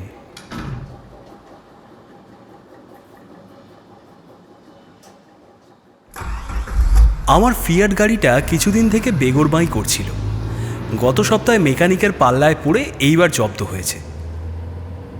পরদিন সোমবার সকাল 8টায় বেরিয়ে 34 নম্বর জাতীয় সড়কে গাড়িটা যেন পক্ষীরাজের মতন উড়ে যাচ্ছিল। কর্নেল আমার বাঁদিকে বসেছিলেন, তার গলা থেকে ঝোলানো ক্যামেরা আর বাইনোকুলার। পিঠে যথারীতি আঁটা তার প্রসিদ্ধ কিট ব্যাগ, যার ভিতর একজন মানুষের জন্য দরকারি অসংখ্য জিনিস ঠাসা। কোনা দিয়ে উঁকি মারছিল প্রজাপতি ধরার জন্য অদ্ভুত একরকমের জালের লম্বা হাতল। মাঝে মাঝে তিনি বাইনোকুলারে পাখি দেখছিলেন নাকি অন্য কিছু তা বলা কঠিন। এটা ওর একটা বাতিক। মাঝে মাঝে তিনি আবার আমাকে সাবধান করে দিচ্ছিলেন যেন গতিটা কমাই। এই রাস্তায় কর্নেলের সঙ্গে কতবার কত জায়গায় গেছি, কিন্তু আমার কিছুই মনে থাকে না। ঘন্টা আড়াই চলার পর তিনি বললেন, সামনে ডাইনে একটা পিচ রাস্তায় ঘুরতে হবে জয়ন্ত। রাস্তাটা সংকীর্ণ, কখনো যাত্রী বোঝাই বাস, কখনো ট্রাক, লরি, টেম্পো, কখনো বা সাইকেল ভ্যানের আনাগোনা। তাই এবার সাবধানে যেতে হচ্ছিল। রাস্তাটা বাঁক নিতে নিতে চলেছে। দুধারে কখনো গ্রাম, কখনো পাকা ধানে ভরা আদিগন্ত মাঠ, দূরে নীলাভ কুয়াশা আর মাঝে মাঝে জলাভূমি, জঙ্গল, তারপর হঠাৎ ছোট্ট বাজার, বাস স্ট্যান্ড। আধ ঘন্টা পরে বাঁদিক থেকে আরেকটা পিচ রাস্তা এসে এই রাস্তার সঙ্গে মিশে একটু চওড়া হলো। কর্নেল বাইনোকুলারে সামনেটা দেখে নিয়ে বললেন, বাবুগঞ্জে এসেই গেছি বলতে পারো। ওই দেখো বাঁ দিকে একটা ছোট্ট নদী, বেহুলা নদী হবে।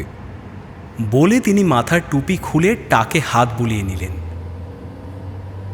সামনে যা ভিড়ভাট্টা দেখছি, এর ভেতরে ঢুকলে কি সহজে বেরোতে পারবো? আমরা বাবুগঞ্জের ভেতরে ঢুকবো না। তাহলে আমরা যাচ্ছি কোথায়? বাবুগঞ্জের পূর্ব প্রান্তে একটুখানি এগোলেই নদীর ধারে সেচ দপ্তরের বাংলো। আপনি কি আগে কখনো এখানে এসেছেন নাকি? না। তাহলে কেমন করে জানলেন? জানা খুবই সহজ। কলকাতার সেচ দপ্তরের এক বড় কর্তাকে ফোন করে রাস্তার হাল হদিশ সব জেনে নিয়েছি। তুমি যখন কাল দুপুরে খাওয়ার পর ডিভানে চিত হয়ে ভাঁত ঘুমে ডুব দিয়েছিলে, তখন এইসব জরুরি কাজ সেরে নিয়েছিলাম। হ্যাঁ, এইবার বাঁদিকে মোরাম বিছানো পথে চলো।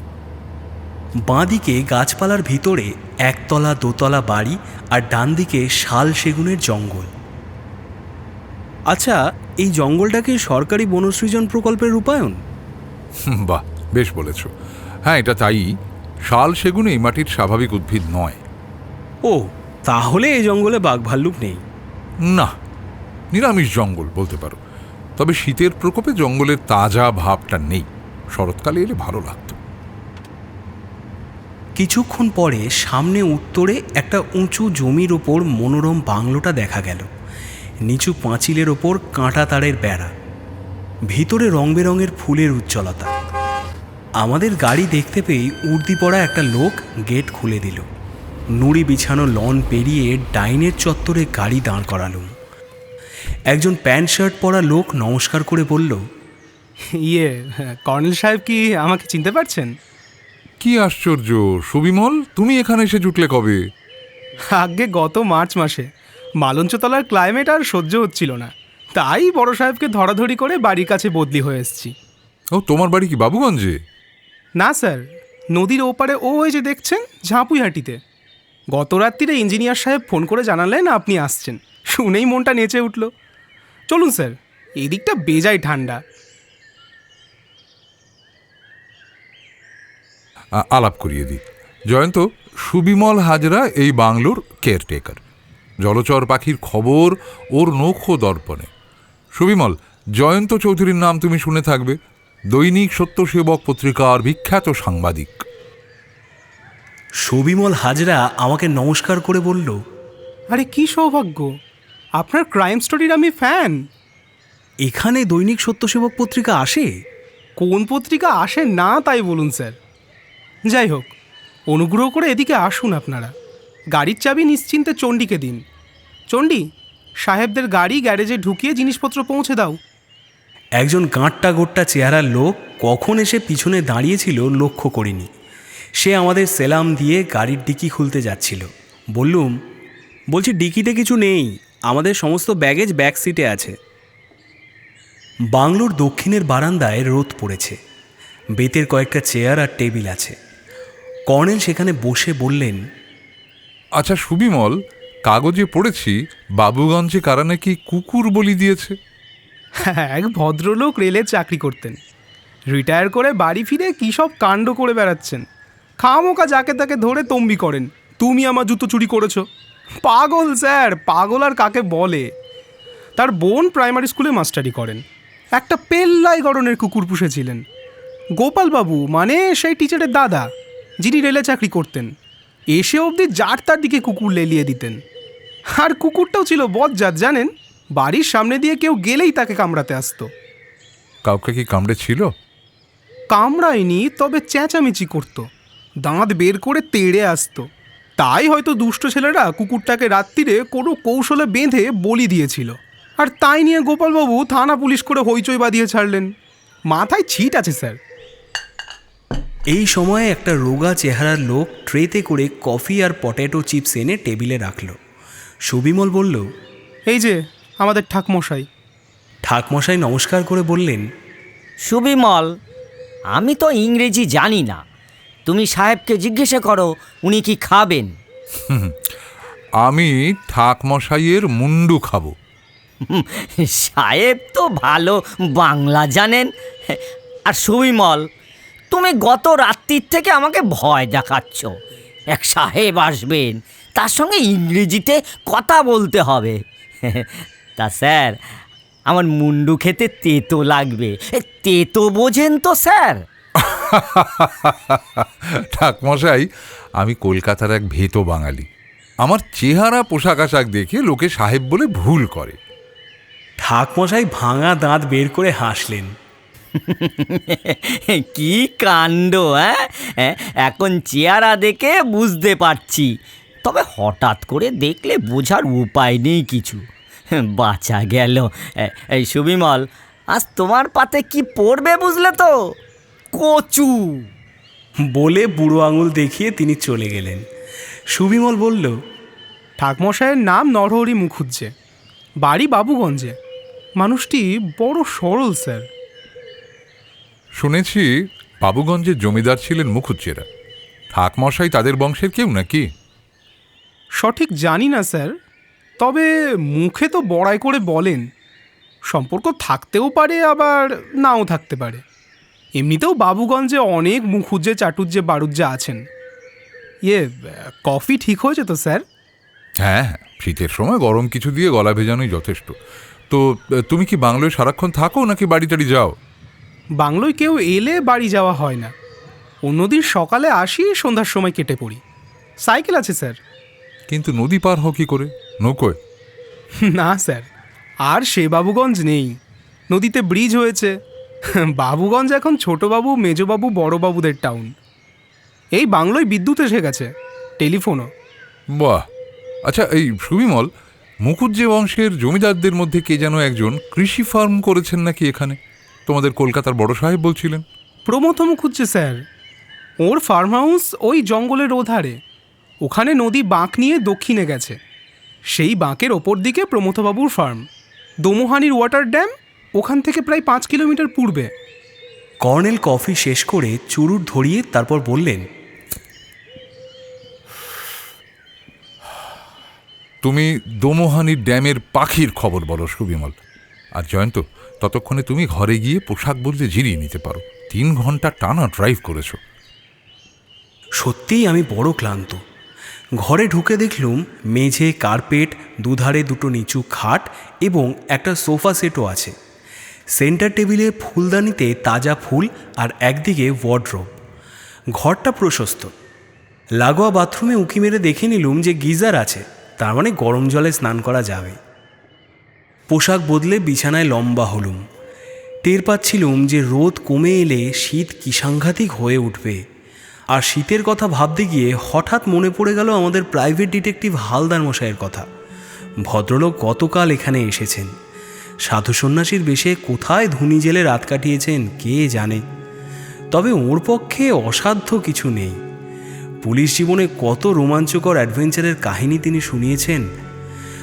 অবশ্য কর্নেলের সঙ্গে তাকে এ যাবৎ অনেক অ্যাডভেঞ্চারে বেপরোয়া পা বাড়াতে দেখেছি। এবারকারটা কেমন হবে এখনও ঠিক বুঝে উঠতে পারছি না। জয়গোপালবাবু মানুষটা যে ছিটগ্রস্ত তা ঠিক। সুবিমলবাবুর কথায় মনে হলো জুতো চুরি নিয়ে ওর একটা পাগলামি আছে। অথচ কর্নেল এত গুরুত্ব দিয়ে ব্যাপারটা ভেবেছেন কেন কে জানে। কি আছে জয়গোপালবাবুর ঠাকুরদার দলিলে? 1:30টার মধ্যে স্নানাহার সেরে নিয়ে কর্নেল বলেছিলেন, আজ দোমোহানি জলাধারে পাখি দেখার মতো সময় পাবো না। বরং বাবুগঞ্জের ভিতরটা দেখে নেওয়া যাক। সুবিমলকে সঙ্গে নিয়ে বেরোবো। কর্নেল, মফস্বল শহরের যা অবস্থা, ওর ভিতরে আপনার দর্শনযোগ্য কিছু আছে বলে আমার না মনে হয় না। তার চেয়ে গোয়েন্দামশাই কী অবস্থায় কোথায় আছেন, চলুন গিয়ে দেখে আসি। হ্যাঁ, পাশে একটা নদী যখন আছে তখন শ্মশানঘাট সেই নদীর ধারে কোথাও একটা নিশ্চয়ই থাকবে। সাধু বাবার বেশে হালদার মশাই শ্মশানঘাট বেছে নিতেও পারেন। সেই সময় সুবিমল এসে গেল। স্যার, এবেলা কি প্রোগ্রাম করেছেন? জয়ন্ত এখানকার শ্মশানঘাটটা দেখতে চাইছে। সুবিমল গম্ভীর হয়ে বলল, বাবুগঞ্জের শ্মশানঘাট খুব প্রাচীন। জমিদার বাবুদের পূর্বপুরুষরা জায়গাটা নদীর তলা থেকে পাথরে বাঁধিয়ে দিয়েছিলেন, যাতে নদীর স্রোতে ধসে না যায়। বুঝুন স্যার, মালগাড়িতে চাপিয়ে বিহার থেকে সেই পাথর আনা হয়েছিল, তারপর গরুমোষের গাড়িতে চাপিয়ে বাবুগঞ্জ। বুঝুন কি এলাহি কাণ্ড। তারপর ওই শ্মশানকালীর মন্দির। জয়ন্তবাবু দেখার মতোই জায়গা দেখতে চেয়েছেন স্যার। দেখার মতো জায়গা মানে? সুবিমল চাপা গলায় বলল, শ্মশানকালীর মন্দিরে নরবলি দিত জমিদারের পূর্বপুরুষেরা। শুনেছি কাকে বলি দেওয়া হবে তার খোঁজ দিত জমিদারের নায়েব। যে প্রজার খাজনা সবচেয়ে বেশি বাকি পড়েছে সেই হতভাগাকে রাত্রিরে পাইকরা বেঁধে আনত স্যার। যদিও সে মন্দির ভেঙে গেছে আর বটগাছটা গিলে খেয়েছে মন্দির। আর বটগাছের গোড়ায় মন্দিরের ধ্বংসস্তূপে যে কত মরার খুলি আছে না দেখলে বিশ্বাস করবেন না আপনারা। কখনো সখনো কোনো সাধু বাবা এসে খুলিগুলি জড়ো করে বসে থাকে আর ধুনি জেলে চোখ বুজে মন্ত্র পড়ে। কথাটা শুনতে পেয়ে চণ্ডী বলল, কাল সন্ধ্যাবেলায় দেখেছিলাম এক সাধু বাবা এসে জুটেছেন। কর্নেল আমার দিকে একবার তাকিয়ে নিয়ে বললেন, তাহলে জয়ন্তর ইচ্ছেই পূর্ণ হোক। সুবিমল, কোথায় সেই শ্মশানঘাট? শর্টকাটে যেতে চাই কিন্তু।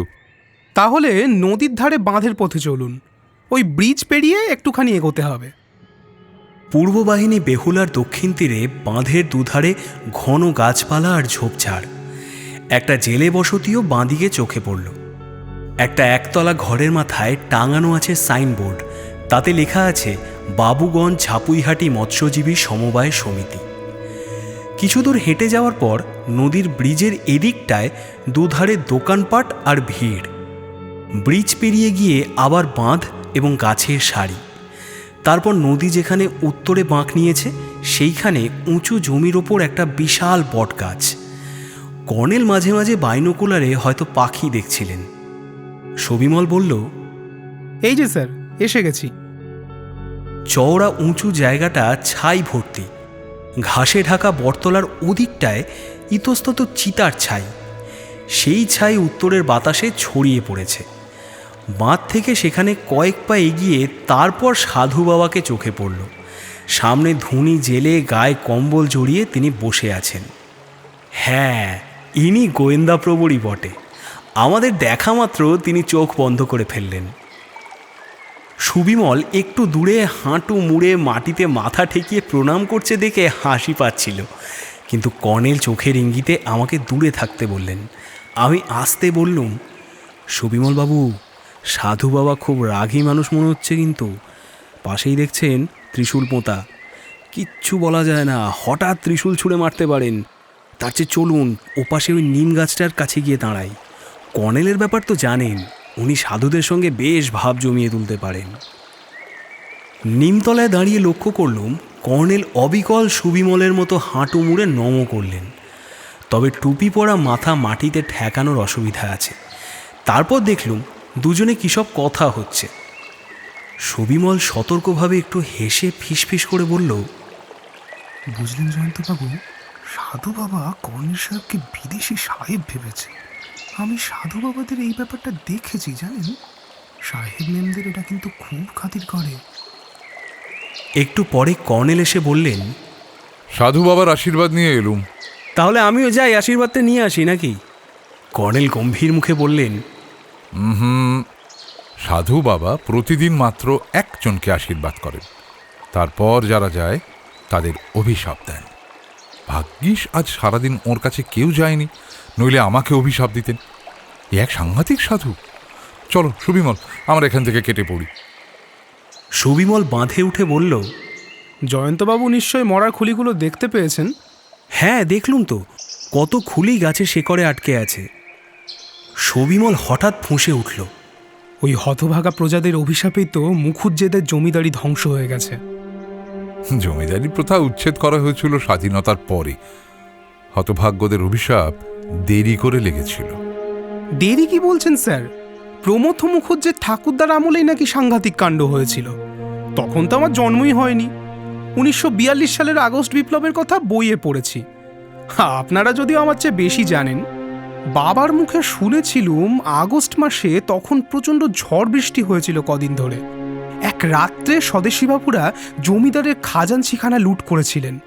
অনেক ধনরত্ন নাকি লুট হয়েছিল। শোনা যায় জয়গোপালবাবুর ঠাকুরদা ছিলেন খাজাঞ্চি বাবু। তাকে বেঁধে রেখে নাকি লুট চলেছিল। শেষ রাত্রিরে বিনয়বাবু মানে খাজাঞ্চি কোনোভাবে বাঁধন খুলে পালিয়ে আসেন। তবে শোনা কথা স্যার, খাজাঞ্চি বাবু নাকি বিপ্লবী বাবুদের লুট করা জুয়েলসের কিছুটা কুড়িয়ে পেয়েছিলেন, আর তাই নিয়ে ধুমধুমার কাণ্ড বেঁধেছিল। পুলিশ বিনয়বাবুকে জেল খাটাতে চেয়েছিল। প্রমাণের অভাবে তিনি খালাস পান। তবে জমিদার বাবুদের অত্যাচার থেকে বাঁচতে তিনি দেশ ছেড়ে পালিয়েছিলেন। তারপর বছর 8-10 পরে বিনয়বাবু বাবুগঞ্জে ফিরে আসেন। জমিদার বাবুদের অবস্থা ততদিনে পড়ে গেছে। দালান কোঠা মেরামতের অভাবে ধসে পড়েছে। ওই যে বলেছিলুম অভিশাপ। তাহলে জয়গোপাল বাবুর ঠাকুরদা নিরাপদে বাড়িঘর তৈরি করে বসবাস করতে পেরেছিলেন? হ্যাঁ স্যার, এখনো সেই 3 কামরা একতলা বাড়ি আছে। চলো সুবিমল, সেই বাড়িটা বাইরে থেকে দেখে বাবুগঞ্জের ভিতর দিয়ে বাংলোয় ফিরব। ব্রিজের কাছে আসতেই দেখলুম একটা লোক লাঠি হাতে ল্যাংচাতে ল্যাংচাতে এদিকে আসছে। গায়ে সোয়েটার, মাথায় মাফলার জড়ানো, আর পরনে যেমন তেমন প্যান্ট, পায়ে চপ্পল। আর হ্যাঁ, লোকটা যে নেশা করেছে সেটা দেখেই বোঝা যাচ্ছিল। সুবিমলকে দেখেই সে বলে উঠল, এই যে বাবা হারাধন। সুবিমল ধমকের সুরে বলল, মাতলামি করবে না প্রবোধদা। দেখছো না আমার সঙ্গে কারা আছেন? জয়গোপালবাবুর মুখে তার পিস্তুত ভাই প্রবোধের কথা শুনেছিল। তাহলে এই সেই প্রবোধ। সে জড়ানো গলায় হেসে বলল, মায়ের সুবিমল, আমার খালি ভুল হয়, ছেলেকে দেখলেই বাপের নাম বলে ফেলি। হ্যাঁ, তুমি ঝাবুইহাটির হারাধনের ছেলে সুবিমল। তা বাবা সুবিমল, সাবধানে জুতো হারিও না যেন। হ্যাঁ, জুতো হারাতে হারাতে সে নিজেই হারিয়ে যাবে। মায়ের বলছি, আমাদের গোপাল জয়গোপালের জুতো হারাতো না, শেষে আর শুনি সে নিজেই হারিয়ে গেছে। এমনি কেঁদে কেটে থানা পুলিশ করে বেড়াচ্ছে। তা এই যে বাবা সাহেব, give me 10 rupee, only 10, please give give. Joygopal বাবু হারিয়ে গেছেন, আপনি তাকে খুঁজে বের করুন। সব বাবা, এ তো ডিসি সাহেব দেখছি। দুস। কর্নেল আমাকে অবাক করে তাকে একটা 10 টাকার নোট দিয়ে বললেন, জয়গোপাল বাবু আপনার মামার ছেলে, তাকে খুঁজে বের করে সুবিমলকে গোপনে জানালে 100 টাকা বকশিস পাবেন। কেউ যেন জানতে না পারে। টাকাটা পেয়ে প্রবোধ যেন হকচকিয়ে গিয়েছিল। তাড়াতাড়ি কর্নেলকে একটা সেলাম ঠুকল। তারপর চাপা স্বরে বলল, মাইরি 100 টাকা দেবেন? দেব। মা কালীর দিব্যে। মা কালীর দিব্যে। মাতাল প্রবোধ ল্যাংচাতে ল্যাংচাতে ভিড়ের মধ্যে গিয়ে মিশল। শেষ বিকেলে তখন ব্রিজের মুখে যানবাহন আর তুমুল ভিড়, কারণ বাবুগঞ্জের উত্তর প্রান্তে ব্রিজের কাছাকাছি দুধারে দোকানপাট। নদীর ওপারের গ্রাম গ্রামান্তর থেকে লোকেরা এসে শেষ বেলায় কেনাকাটা করে বাড়ি ফেরার জন্য ব্যস্ত। গরু মোষের গাড়ি, সাইকেল ভ্যান, টেম্পো, লরি, বাস সব ব্রিজের মুখে এসে একেবারে জট পাকিয়ে গেছে। ভিড় পেরিয়ে কিছুটা যাওয়ার পর সুবিমল কর্নেলকে বলল, ওই মাতালটাকে টাকা দিলেন স্যার? ও আবার মদের দোকানে গিয়ে মদ গিলবে। সুবিমল, এবার জয়গোপাল বাবুর বাড়ি চলো। এই যে সামনের ডান দিকে গলি রাস্তায় ঢুকতে হবে। কিন্তু আপনি কি প্রবোধার কথা বিশ্বাস করেছেন? কিছু বলা যায় না, প্রবোধের কথা সত্যি হতেও পারে। বিকেলের আলো দ্রুত কমে আসছিল। গলির দুপাশে মাটি বা ইটের একতলা বাড়ি, কিন্তু গলিপথটা নির্জন। একটু পরে দুধারে পোড়ো জমি চোখে পড়ল। ঝোপ জঙ্গল গজিয়ে আছে। তারপর একটা পুরনো একতলা ইটের বাড়ি দেখতে পেলুম। সামনে খানিকটা জায়গায় মাটি নগ্ন। সেখানে দাঁড়িয়ে সুবিমল বাঁ দিকে নিচু পাঁচিলে ঘেরা জমিটা দেখিয়ে বলল, ওই যে স্যার, ওখানে মুখুজ্জেমশাইয়ের এক শরিক অবনীবাবু, উনি গার্লস স্কুল তৈরি করবেন, কিন্তু জমিটা জবরদখল। জয়গোপালবাবু যখন রেলে চাকরি করতেন তখন হিমিদি, মানে ওই হৈমন্তীদি, উনি স্যার প্রাইমারি স্কুলের টিচার। তো উনি অবনীবাবুর সঙ্গে এঁটে উঠতে পারেননি, মামলা করারও সাহস হয়নি। পঞ্চায়েতে নালিশ করেছিলেন, শেষে পঞ্চায়েত বলেছিল জমিটা খালি পড়ে আছে, ওটা গার্লস স্কুলের জন্য দান করে দাও। এই সময় বাড়ির দরজা খুলে একজন প্রৌঢ়া বেরিয়ে বললেন, ওখানে কারা গো? সুবিমল এগিয়ে গিয়ে বলল, সরলা মাসি, আমি সুবিমল। হিমিদি বাড়ি নেই বুঝি? ও সুবিমল, এই দেখো না বাবা কি বিপদ। আমাকে পাহারায় রেখে বাবু দিদি গেছেন থানায়, সেই দুপুরে গেছেন, এখনো ফিরছেন না। আমি শুধু ঘর বার করছি।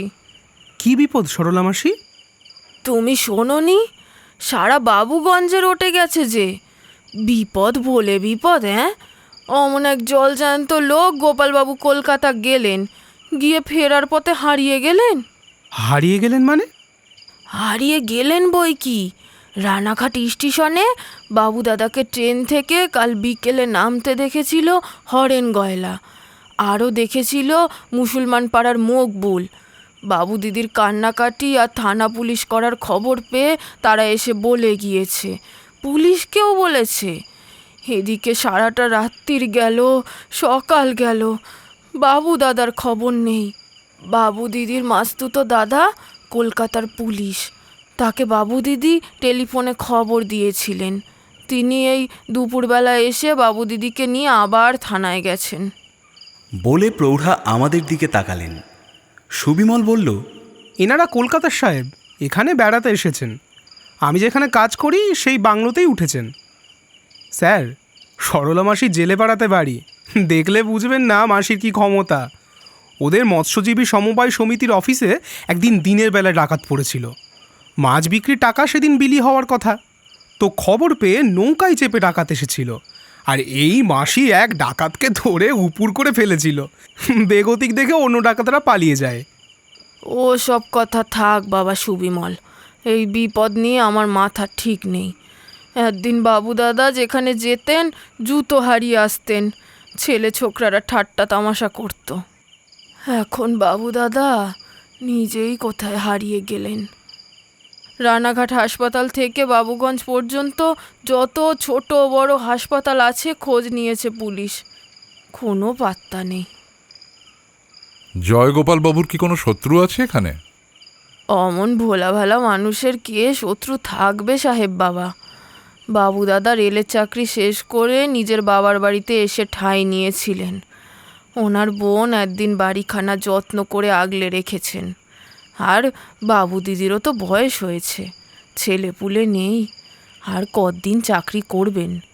আপদে বিপদে পড়লেই আমাকেই খবর পাঠান, আসি, পাশে এসে দাঁড়ালে উনিও মনে জোর পান। কিন্তু এ যে কি হলো বুঝতে পারছি না। এই সুবিমল, এই বাড়ির দরজায় কারা নাকি কুকুরের মুন্ডু কেটে ঝুলিয়েছিল, তুমিই বলছিলে। সুবিমল কিছু বলার আগেই সরলা দেবী বললেন, আগে হ্যাঁ সাহেব বাবা, বাবু দিদির পোষা কুকুর। কালো রঙের জন্য কালু বলে তাকে ডাকতেন। রাত বিরেতে বাড়ি পাহারা দিত। পেল্লায় কুকুর গো, বাঘের মতো গজরাতো। সুবিমল বলছিল দুষ্টু ছেলে ছোকরাদের কীর্তি। সরলা দেবী চোখ বড় করে ক্রুদ্ধ স্বরে বললেন, ছেলে ছোকরাদের সাধ্য কি রাত্রিরে তার কাছে যায়? সাহেব বাবা, এ কাজ বজ্জাত লোকেদের। পাশেই 10 কাঠা জায়গা গিলে খেয়ে আশ মেটেনি, এখন বাড়িখানা গিলে খাওয়ার মতলব করেছে। কালুকে মেরে বাড়ি দখল করবে কি করে? সরলা মাসি, তুমি কি বলছো? বাবু দিদি বলছিল কালুকে মারার পর রোজ রাত্রিরে জানলার পিছনে কারা এসে ভূত পেরেতের গলায় কী সব বলে। তখন বাবু দিদি বাড়িতে ইলেকট্রিক আলো জেলে বাবু দাদাকে ডাকাডাকি করেন। বুঝলে বাবারা, কাল সন্ধে হয়ে গেল, বাবু দাদা কলকাতা থেকে ফিরলেন না। তখন ওই গলির মুখে মণ্ডলবাবুর ছেলে বিট্টুকে বাবু দিদি পাঠিয়েছিলেন। ওর ছাত্তর বিট্টু, সে আমায় ডেকে এনেছিল। তারপর রাত্রিরে ওই ভূত পেরেতের উৎপাত। জানলা খুলেই টর্চ বাতি জ্বালালুম, কাউকেও দেখতে পেলুম না। দৌড়ে পালানোর শব্দ শুনলুম, তখন চেঁচিয়ে বললুম, ওরে বদমাশের দল, আমি সেই ডাকাত ধরা মেয়ে সল্লা মেছুনি, এমন চেপে ধরবো না, মাছ বেদা করে বিঁধবো। ভূত পেরেতের গলায় কি বলছিল তারা, বুঝতে পেরেছো? সব কথা বুঝতে পারিনি, তবে একটা কথা কানে আসছিল, জুতো। জুতো? আগে হ্যাঁ সাহেব বাবা, জুতো। তাহলে দুষ্টু ছেলেদের কাজ। ছেলেদের অমন গলার স্বর হয় না, আর পায়ের শব্দও অত জোরালো হয় না। পেছনের দিকে গলির মুখে ততক্ষণে আলো জ্বলে উঠেছে, কাছে ও দূরে শাক বাজছিল। সরলা, বাড়ির আলো জ্বালবে না? সরলা দেবী এতক্ষণে কাপড়ের আড়াল থেকে টর্চ আর একটা ধারালো হেঁসো বের করে বললেন, ঘরের ভেতরে আলোর সুইচ, বাবু দিদি সব ঘরে তালা এঁটে গিয়েছেন। বলেই তিনি আঙুল তুললেন। ওই বাবু দিদিরা আসছেন। ঘুরে দেখলুম সরলা দেবীর বয়সী একজন মহিলা আর একজন প্যান্ট শার্ট সোয়েটার পরা ভদ্রলোক গলিপথে এগিয়ে আসছেন। কাছে এসে সেই ভদ্রলোক কর্নেলকে নমস্কার করে বললেন, আরে স্যার, আপনি? হ্যাঁ পরেশ, জয়গোপালবাবুর নিখোঁজ হওয়ার খবর শুনে সেজ বাংলো থেকে চলে এসেছি। বুঝলুম যে ইনি সেই কলকাতা পুলিশের সাব ইন্সপেক্টর পরেশ বাবু। তিনি বললেন, হিমিদি, ইনি সেই কর্নেল সাহেব, আর ইনি হলেন কর্নেল সাহেবের সঙ্গী সাংবাদিক জয়ন্ত চৌধুরী। হৈমন্তী আমাদের নমস্কার করে দ্রুত এগিয়ে গেলেন। সরলা দেবী তাঁকে অনুসরণ করলেন। তোমরা থানায় গিয়েছিলে শুনলুম? সব বলছি স্যার, এখানে এত মশার মধ্যে আপনারা দাঁড়িয়ে আছেন। চলুন স্যার, ভিতরে চলুন। এই সময় সামনের একটা ঘরের দরজা খুলে গেল, ভিতরে উজ্জ্বল আলো। হৈমন্তী ডাকলেন, পরেশ, কর্নেল সাহেবদের এই ঘরে নিয়ে এসো। ঘরের সামনে এক টুকরো বারান্দা আছে। বাইরের এই বারান্দায় উঠে কর্নেল থমকে দাঁড়ালেন। কি হলো স্যার? কর্নেল পকেট থেকে তাঁর খুদে কিন্তু জোরালো টর্চের আলো পায়ের কাছে ফেললেন। দেখলুম ছোট্ট এক টুকরো ইটের সঙ্গে বাঁধা ভাঁজ করা একটা হলদে কাগজ। কর্নেল সেটা কুড়িয়ে নিয়ে বললেন, এটা সরলা তোমাদের চোখে পড়ার মতো জায়গায় কখন কেউ রেখে গেছে, দেখা যাক এতে কি আছে। ঘরে ঢুকে দেখলুম একপাশে একটা তক্তপোষ, তাতে শতরঞ্চি বিছানো আছে, আর একটা পুরনো নড়বড়ের টেবিল, 4টে তেমনই নড়বড়ের চেয়ার। দেওয়ালে পুরনো একটা ক্যালেন্ডার ঝুলছে। দেওয়ালের তাকে ঠাসাঠাসি কী সব বই। পরেশের কথায় আমরা তক্তপোষে বসলুম। কর্নেলের তাগড়াই শরীরের চাপে চেয়ার যে ভেঙে যেতে পারত, তা পরেশবাবু বিলক্ষণ জানেন বলে মনে হলো। হৈমন্তী ও সরলা দেবী দুজনে ততক্ষণে সম্ভবত রান্নাঘরে আমাদের জন্য চা করতে গেছেন। বাবুগঞ্জের শীতটা এতক্ষণে আমাকে বাগে পেয়েছে। জ্যাকেটের জিপটা টেনে দিলুম। কর্নেল ইটের টুকরো থেকে সাবধানে ভাঁজ করা কাগজটা খুলে ফেলেছেন। চোখ বুলিয়ে তিনি পরেশবাবুকে দিলেন। পরেশবাবু পড়ার পর বললেন, কাদের এত স্পর্ধা? হ্যাঁ, হিমিদিকে এইভাবে চিঠি লিখে হুমকি দিয়েছে? সুবিমল ব্যস্তভাবে চাপা স্বরে জিজ্ঞেস করল, কি লিখেছে? আমিও না বলে পারলুম না। আচ্ছা, চিঠিটা আমি একবার দেখতে পারি? পরেশবাবু চিঠিটা আমাকে দিলেন। দেখলুম হলদে কাগজটার উল্টো পিঠে কীটনাশক ওষুধের বিজ্ঞাপন। খালি পিঠে লাল কালিতে লেখা আছে ইংরেজিতে একটা লাইন, HEMEBONETK। কর্নেল, লোকটা কিন্তু রসিক। ইংরেজিতে যা লিখেছে তা পড়লে হবে হিমি বনটিকে। অদ্ভুত রসিকতা তো। এবার বাকিটা পড়ুন, রসিকতা না স্পর্ধা বুঝতে পারবেন। জয়গোপালবাবুর মতোই ছিটগ্রস্ত। সুবিমল আগের মতোই ব্যস্তভাবে বলল, পড়ুন না জয়ন্তবাবু, কি লিখেছে? পদ্য বলে তো মনে হচ্ছে। হ্যাঁ, তুমি পদ্মের মতো করেই পড়ো। এই যে হৈমন্তী দেবীও এসে পড়েছেন। আমরা চা খাই, আপনি পদ্য শুনুন। সরলা কোথায়? তাকেও ডাকা উচিত। শ্মশানঘাটের সাধু বাবাকে চা পাঠাতে দেরি হয়েছে, সরলাই তাকে চা দিতে গেল। শ্মশান ঘাটের সাধু বাবা? আগে হ্যাঁ, উনি রাত্রিরে এখানে দুমুঠো খেয়ে এই ঘরে শুয়ে থাকেন, আবার ভোরবেলা হলে চলে যান। সারাদিন তপজপ করেন, ওর সেবা যত্ন আমিই করছি। তা কর্নেল সাহেব পদ্যের কথা বলছেন, কি পদ্য? কোনো বজ্জাত তোমাকে হুমকি দিয়ে পদ্য লিখেছে। ওই কাগজটা সুতোয় জড়িয়ে ইটের টুকরোতে বেঁধে বারান্দায় কখন সে রেখে গিয়েছিল। আপনাকে লেখা চিঠি আপনিই পাবেন, আগে কানে শুনে নিন। পড়ো জয়ন্ত। কর্নেল নীলাদ্রি সরকার, তাহাকে ডাকার কি দরকার? প্রাণ যদি চাও গোপালদার, সিন্দুক খুলবে ঠাকুরদার। দর্শন পাবে দুই পাদুকার, জঙ্গলে পোড়ো ভিটে সাধু খাঁড়। নিশিরাতে ঠিক ঠাঁই রাখবার, হুঁশিয়ার পুলিশকে ডাকবার। চেষ্টাটি করলে গোপালদার, মুন্ডুটি ধর ছেড়ে যাবে তার। হুঁশিয়ার হুঁশিয়ার হুঁশিয়ার। চিঠিটা ওকে দাও জয়ন্ত। হৈমন্তী দেবীর হাতে চিঠিটা দিয়ে চায়ে চুমুক দিলুম। তারপর লক্ষ্য করলুম হৈমন্তী চিঠিটাতে দ্রুত চোখ বুলিয়ে বললেন, কর্নেল সাহেব, এ তো ভারী অদ্ভুত ব্যাপার, গোলমেলে ঠেকছে। আগে বলুন, জঙ্গলের কোথায় কোনো সাধু খাঁর পোড়ো ভিটে আছে? নিশ্চয়ই আপনি জানেন।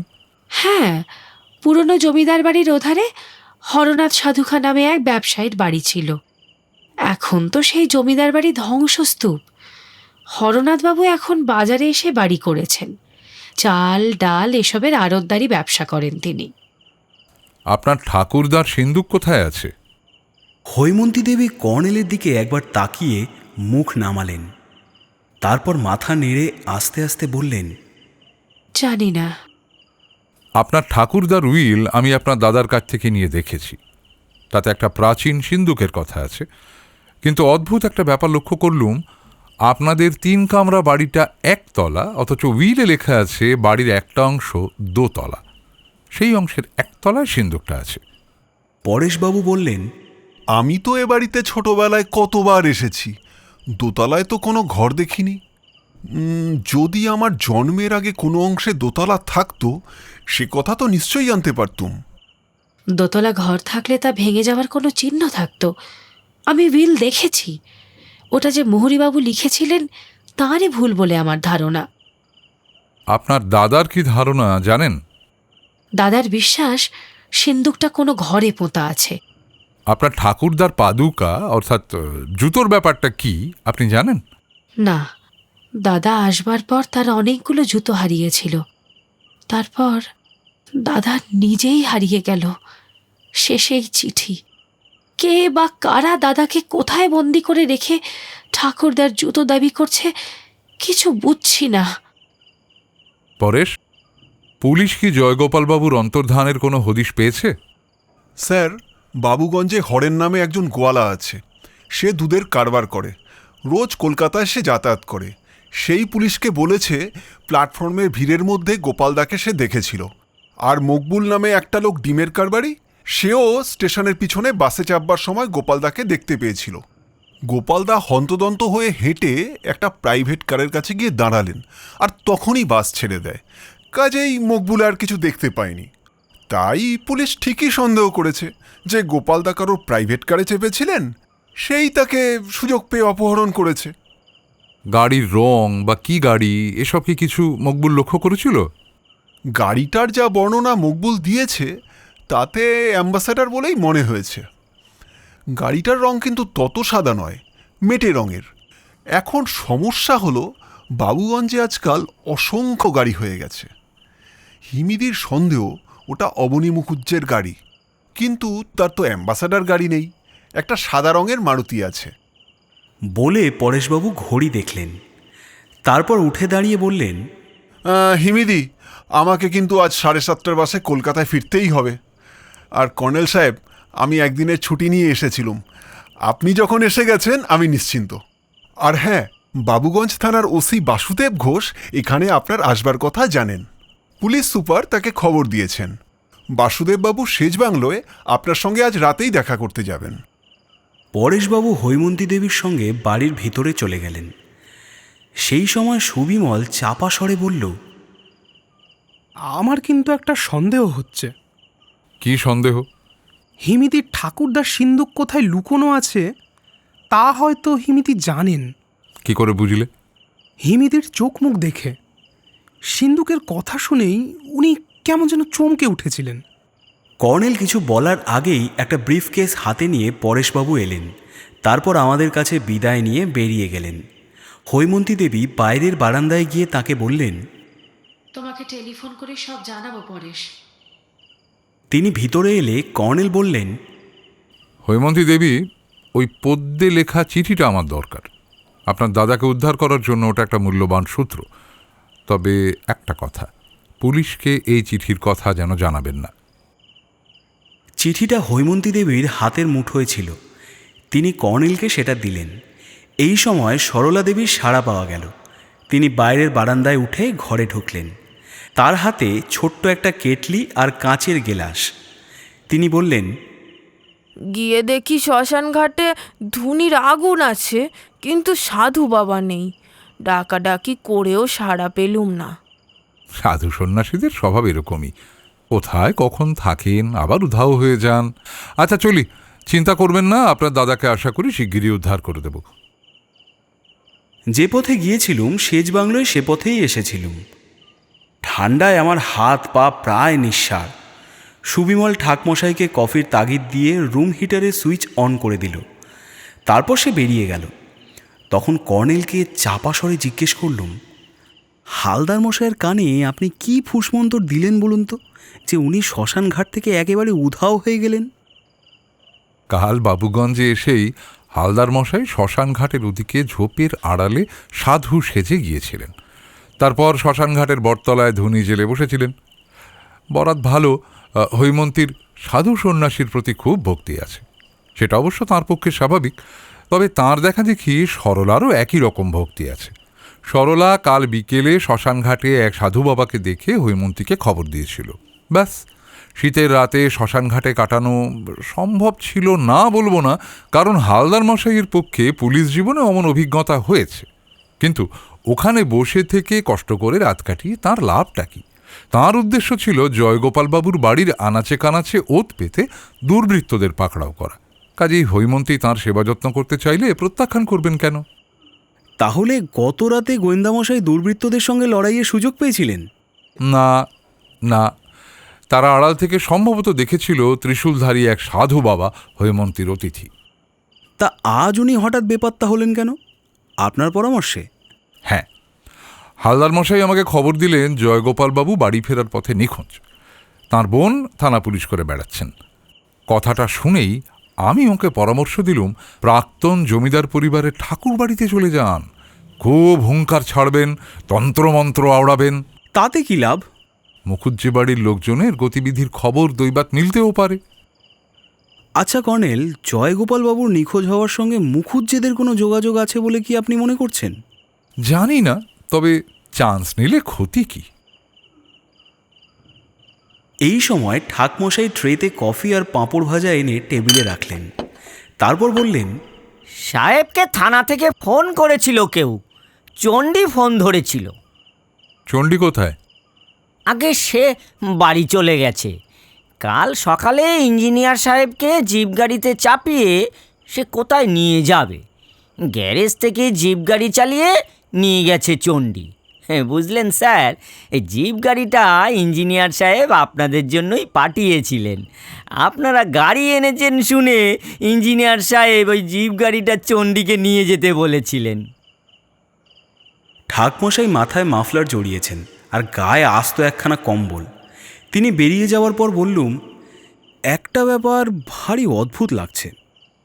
কর্নেল কফিতে চুমুক দিয়ে বললেন, বলো। কিডন্যাপার হুমকি দিয়ে পদ্য লিখল কেন? সে এও জানে যে স্বয়ং নীলাদ্রি সরকার জয়গোপালবাবুর কেস নিয়েছেন এবং এখানে এসেছেন। লোকটাকে রসিক মনে হচ্ছে। পল্লী কবিও বলতে পারো। ছন্দ আর মিল দেখে মনে হচ্ছে সে অনেক দিন ধরে পদ্য লেখে। অবশ্য আমার তো মনে হয় বাঙালিরা জাত কবি। আচ্ছা কর্নেল, আপনি কখনো কবিতা লিখেছেন? বাইরে সুবিমলের কণ্ঠস্বর শোনা গেল। কার সাথে কথা বলছো জগাই? এক ভদ্রলোক সাহেবদের সঙ্গে দেখা করতে চান। কর্নেল বারান্দায় বেরিয়ে গিয়ে বললেন, কি আশ্চর্য, হালদার মশাই যে! আসুন আসুন আসুন, সুবিমল গেট খুলে দিতে বলো। আমি চমকে উঠেছিলাম, কিন্তু বাইরে গেলাম না। কর্নেলকে বলতে শুনলাম, সুবিমল, পটে প্রচুর কফি আছে, একটা কাপ নিয়ে এসো। কর্নেলের পিছনে হালদার মশাই ঢুকলেন, তবে সাধু বাবার বেশে নয়। প্যান্ট, শার্ট, সোয়েটার, কোট, হনুমানের টুপি পরে এবং কাঁধে একটা ব্যাগ ঝুলিয়ে। কর্নেল বলছিলেন, আপনি মুখুজ্জেদের ঠাকুরবাড়িতে। পরে কইতাছি, আগে রেস্ট লই। কর্নেল চুপচাপ কফি পানে মন দিলেন। একটু পরে সুবিমল একটা কাপ প্লেট আনল। সুবিমল, ইনি আমার বন্ধু। ওহো, তুমি তো দৈনিক সত্যসেবক পত্রিকায় জয়ন্তর ক্রাইম রিপোর্টাজ পড়ো, তাহলে অনুমান করো ইনি কে। মনে পড়েছে, আপনি হালদার মশাই বলে ডাকলেন, তখন আমার অত খেয়াল ছিল না।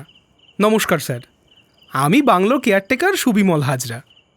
গোয়েন্দা এবার হাসবার চেষ্টা করে বললেন, বয়সে পোলা পান, আপনি কমু কেন, তুমিই কমু। নিশ্চয় স্যার, আপনাদের তিনজনকে একত্রে দেখতে পাবো তা কল্পনাও করিনি। কর্নেল মিটিমিটি হেসে বললেন, সুবিমল, বিকেলে শ্মশান ঘাটে একেই তুমি নম করেছিলে। এবার সুবিমল চমকে উঠে বলল, কি অদ্ভুত, ইনি সাধু বাবা সেজে শ্মশান ঘাটে বসেছিলেন। হ্যাঁ, ওই প্রকাণ্ড ব্যাগে ওর জটা জুটো দাড়ি টাড়ি সব আছে, কিন্তু ত্রিশূল? হালদার মশাই, ত্রিশূল কোথায় ফেলে এলেন? সব কমু, আগে কফি খাইয়া লই। হেভি ফাইট দিছি, তাই টায়ার্ড। সুবিমল, হালদার মশাইয়ের থাকার ব্যবস্থা করতে হবে। কোনো অসুবিধা নেই স্যার, ইঞ্জিনিয়ার সেন সাহেব এসে যে ঘরে থাকেন সেই ঘরেই ওর থাকার ব্যবস্থা করছি। আর ঠাকমশাইকে বলে আসি একজন গেস্ট এসেছেন। সে বেরিয়ে যাওয়ার পর হালদার মশাই ফুঁ দিয়ে দ্রুত কফি শেষ করলেন। তারপর যা বললেন তা সংক্ষেপে এই। কর্নেলের কথা মতো সন্ধ্যায় হালদার মশাই শ্মশানঘাট থেকে উঠে বাবুগঞ্জের ভিতর দিয়ে হেঁটে যান। তার নিজস্ব হিন্দিতে জমিদারদের ঠাকুরবাড়ির পথ জিজ্ঞেস করে চলতে থাকেন। তারপর নিজের খেয়ালে সোজা ঠাকুরবাড়িতে না ঢুকে পিছনে ধ্বংসস্তূপের মধ্যে ঢুকে পড়েন। ততক্ষণে সন্ধ্যারতি শেষ হয়েছে। হালদার মশাই পাঁচিল ডিঙিয়ে ঢুকতে চেয়েছিলেন, কিন্তু ঠাকুরবাড়ির ভিতরের চত্বরে উজ্জ্বল আলো। তিনি কি করবেন ভাবছেন, হঠাৎ পিছন থেকে টর্চের আলো এসে তাঁর ওপর পড়ে। বেগতিক দেখে তিনি ত্রিশূল তুলে হুঙ্কার দিয়ে তেড়ে যান, কিন্তু তাঁর পিছন থেকে কেউ তাকে চাপতে ধরে। জোর ধস্তাধস্তি চলতে থাকে। মরিয়া হয়ে হালদার মশাই তাঁর লাইসেন্স রিভলভার বের করে টর্চের দিকে গুলি ছোড়ে। টর্চের কাঁচ গুঁড়ো হয়ে টর্চ ছিটকে পড়ে। সামনে লোকটা আর্তনাদ করে ওঠে। এদিকে যে পিছন থেকে তাকে জাপটে ধরে মাটিতে ফেলেছিল, সে হালদার মশাইয়ের হাতে রিভলভার দেখে এবং গুলির শব্দ শুনে বাপরে বাপরে, ডাকাত ডাকাত বলে চেঁচাতে চেঁচাতে রাস্তার দিকে ছুটে যায়। লোকেরা লাঠি সোটা বল্লম নিয়ে ছুটে আসতে পারে ভেবে হালদার মশাই ত্রিশূলের কথা ভুলে গিয়ে তাঁর ওই ঝোলাটি চেপে ধরে দৌড়াতে থাকেন। নাক বরাবর দৌড়ে নির্জন পিচ রাস্তা পেয়ে যান। তারপর টর্চের আলো জেলে সামনে শালের জঙ্গল দেখে ঢুকে পড়েন। জঙ্গলের ভিতরে তাড়াতাড়ি সাধু বাবার ছদ্মবেশ বদলে প্যান্ট শার্ট, সোয়েটার, কোট আর হনুমান টুপি পরে জঙ্গল থেকে বেরুচ্ছেন। সেই সময় দেখতে পান পাশের একটা মোরাম রাস্তা দিয়ে একটা গাড়ি আসছে। তিনি লক্ষ্য করেন ওটা জিপ গাড়ি। হাত তুলে গাড়ি দাঁড় করিয়ে তিনি সেচ বাংলোর কথা জিজ্ঞেস করলে জিপের চালক বলে এই মোরাম রাস্তা ধরে সোজা চলে যান। ইঞ্জিনিয়ার মিস্টার সেনের জিপ গাড়ি। চণ্ডী গাড়িটা নিয়ে যাচ্ছিল। যাই হোক, বোঝা যাচ্ছে আমাকে তো বটেই, আপনাকেও শত্রুপক্ষ চেনে। এটা একটা ভাববার কথা। তো সব পরে ভাবা যাবে। আপনি বাথরুমে ঢুকে অন্তত মুখ হাতটা ধুয়ে নিন। হ্যাঁ, গরম জলের ব্যবস্থা আছে। আপনার মুখে এখনও ছাইয়ের ময়লা লেগে রয়েছে। রুমালে চিতার ছাই মোছা যায় না। আর কপালের লাল রঙগুলোও ধুয়ে ফেলবেন। ছ্যা ছ্যা ছ্যা ছ্যা ছ্যা, শেষে মরা পোড়া ছাই মুখে ঘষেছিলেন হালদার মশাই। ইস! গোয়েন্দা প্রভুর কোট এবং সোয়েটার খোলার পর খিক খিক করে হেসে বললেন, সে সাই না, কাঠ কুড়াইয়া ধুনি জ্বালছিলাম সেই সাই। সুবিমল এসে বলল, থানা থেকে ওসি বাসুদেববাবু কর্নেল সাহেবকে ফোন করেছেন। ফোন কি তোমার অফিস ঘরে? হ্যাঁ স্যার। কিছুক্ষণ পরে হালদার মশাই মুখ হাত ধুয়ে বাথরুম থেকে বেরিয়ে এলেন। শার্ট গেঞ্জি প্যান্ট খুললে অনেক ময়লা বাইরাইব, রাত্রে স্নান করুম না। কাইল সকালে স্নান কইরা সব সাফ করুম। তিনি চেয়ারে বসে হঠাৎ লাফিয়ে উঠলেন। ওই যা, কি হলো হালদার মশাই? আরে বাঘ সালখান জঙ্গলে ফেলাইয়া আইছি। ওহো, সে কাল দিনের বেলা গিয়ে ঠিক খুঁজে পাবেন। এই সময় কর্নেল ফিরে এলেন। জিজ্ঞেস করলুম, ওসি ভদ্রলোককে কেমন বুঝলেন কর্নেল? মজার কথা শোনো হালদার মশাইও শুনুন। ওসি বাসুদেব ঘোষ কথা প্রসঙ্গে জানালেন, একটু আগে অবনী মুখার্জি নামে এক ভদ্রলোক তাঁর একজন কাজের লোককে সঙ্গে নিয়ে থানায় এসেছিলেন। হৈমন্তী দেবী নাকি কলকাতা থেকে প্রাইভেট ডিটেকটিভ এনেছেন। সেই ডিটেকটিভ সাধু বাবার ছদ্মবেশে মুখার্জি বাবুদের ঠাকুর বাড়িতে ঢোকার জন্য উঁকি দিচ্ছিলেন। অবনীবাবুর দুজন লোক তা দেখতে পেয়ে তাঁকে তাড়া করে। ঠাকুর বাড়িতে ডিটেকটিভ ঢুকবে কোন সাহসে? তো ডিটেকটিভ তাঁর এই লোকটাকে লক্ষ্য করে গুলি ছোঁড়েন। ভাগ্যিস গুলি এর টর্চের মাথায় লেগে কাঁচটা গুড়িয়ে যায়। কাজেই সেই সাধুবেশী ডিটেকটিভ আর হৈমন্তী দেবীর নামে এফআইআর করতে চান অবনীবাবু। ওসি তাকে সান্ত্বনা দিয়ে ব্যাপারটা তদন্ত করবেন বলে বিদায় করেছেন। হালদার মশাই গুলি গুলি চোখে তাকিয়ে শুনছিলেন। বললেন, খাইছে না, খায়নি। বাসুদেববাবু আমাকে জিজ্ঞেস করছিলেন আমি এ বিষয়ে কিছু জানি কি না। তা বললুম জানি। প্রাইভেট ডিটেকটিভ মিস্টার কে কে হালদার একজন প্রাক্তন পুলিশ ইন্সপেক্টর। তাঁর আত্মরক্ষার জন্য লাইসেন্সড ফায়ার আর্মস আছে, তবে চরম অবস্থায় পড়লে অর্থাৎ আততায়ী তাঁকে মেরে ফেলার চেষ্টা করলে তিনি শূন্যে গুলি ছুঁড়ে ভয় দেখান। মিস্টার হালদার দায়িত্বজ্ঞানহীন নন। অবনীবাবুর দুজন লোক তাঁর মুন্ডু কাটতে চেষ্টা করেছিল, যেভাবে হৈমন্তীর কালুর মুন্ডু কাটা হয়েছিল। ঠিক কইছেন কর্নেল স্যার। একজন আমারে জাপটায়া মাটিতে ফেলছিল, অন্যজনের এক হাতে টর্চ ছিল আর অন্য হাতে লম্বা মতো কি একখান জান ছিল। দাও হইতে পারে, কুত্তাটার মতন আমার মুন্ডু কাইটটা ফেলতো। তাহলে অবনী মুখার্জি হৈমন্তী দেবীর পিছনে লেগেছেন। জয়গোপালবাবুকে তিনিই কিডন্যাপ করে লুকিয়ে রেখেছেন তার মানে? কর্নেল এতক্ষণে চুরুট ধরিয়ে বললেন, আগে খোঁজ নিয়ে দেখা যাক অবনীবাবু পদ্য লিখতে পারেন কিনা। হালদার মশাই নড়ে বসলেন। পৈদ্য? পৈদ্যের কথা কেন কর্নেল স্যার? কর্নেল জ্যাকেটের ভিতর হাত ভরে সেই হলুদ কাগজটা বের করলেন। আজ বিকেলে জয়গোপালবাবুর বাড়ির বারান্দায় এটা রাখা ছিল। জয়ন্ত, পড়ে শোনাও। হালদার মশাই কি বলেন শোনা যাক। কর্নেল ডাকার কি দরকার, প্রাণ যদি চাও গোপালদার। সিন্ধুক খুলবে ঠাকুরদার, দর্শন পাবে দুই পাদুকার। জঙ্গলে পোড়ো ভিটে সাধুখার, নিশিরাতে ঠিক ঠাঁই রাখবার। হুঁশিয়ার পুলিশকে ডাকবার, চেষ্টাটি করলে গোপালদার, মুন্ডুটি ধর ছেড়ে যাবে তার। হুঁশিয়ার হুঁশিয়ার হুঁশিয়ার। হালদার মশাইয়ের গোঁফের দুই ডগা যথারীতি তীর তীর করে কাঁপছিল। ফোঁস করে শ্বাস ছেড়ে তিনি বললেন, ঠাকুরদার সিন্ধুক, দুই পাদুকা মানে দুইখান জুতা। জয়গোপালবাবুর 5 জোড়া জুতা চুরি গেছে। জুতা, ঠাকুরদার জুতা। আচ্ছা, জুতা আসায় কেন? জুতায় কি আছে? 1942 খ্রিস্টাব্দের আগস্ট বিপ্লব। কি কি কইলেন? বাবুগঞ্জের জমিদারের খাজাঞ্চিখানা লুট হয়েছিল। হ্যাঁ? প্রচণ্ড ঝড় বৃষ্টি চলছিল কয়েকদিন ধরে, সেই সময় খাজাঞ্চিখানা লুট হয়।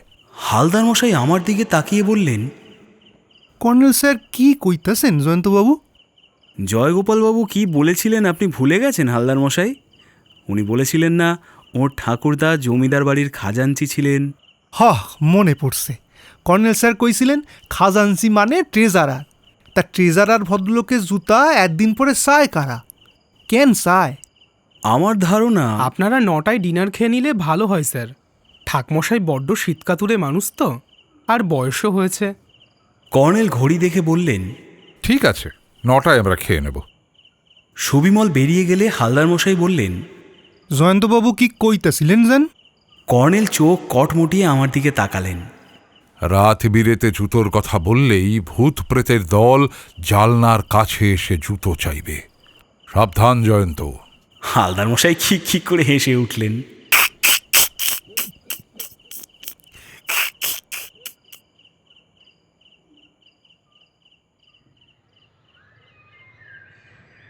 পরদিন সকালে ঘুম ভেঙেছিল ঠাকমশাইয়ের ডাকে। তার হাতে চায়ের কাপ প্লেট। ঠাকমশাই কাঁচুমাচু হেসে বললেন, স্যারের ঘুম ভাঙালুম, কিন্তু ওই বুড়ো সাহেব ভোরবেলায় আমাকে বলে গেছেন আপনার বিছানায় বসে বাসি মুখে চা খাওয়ার অভ্যেস।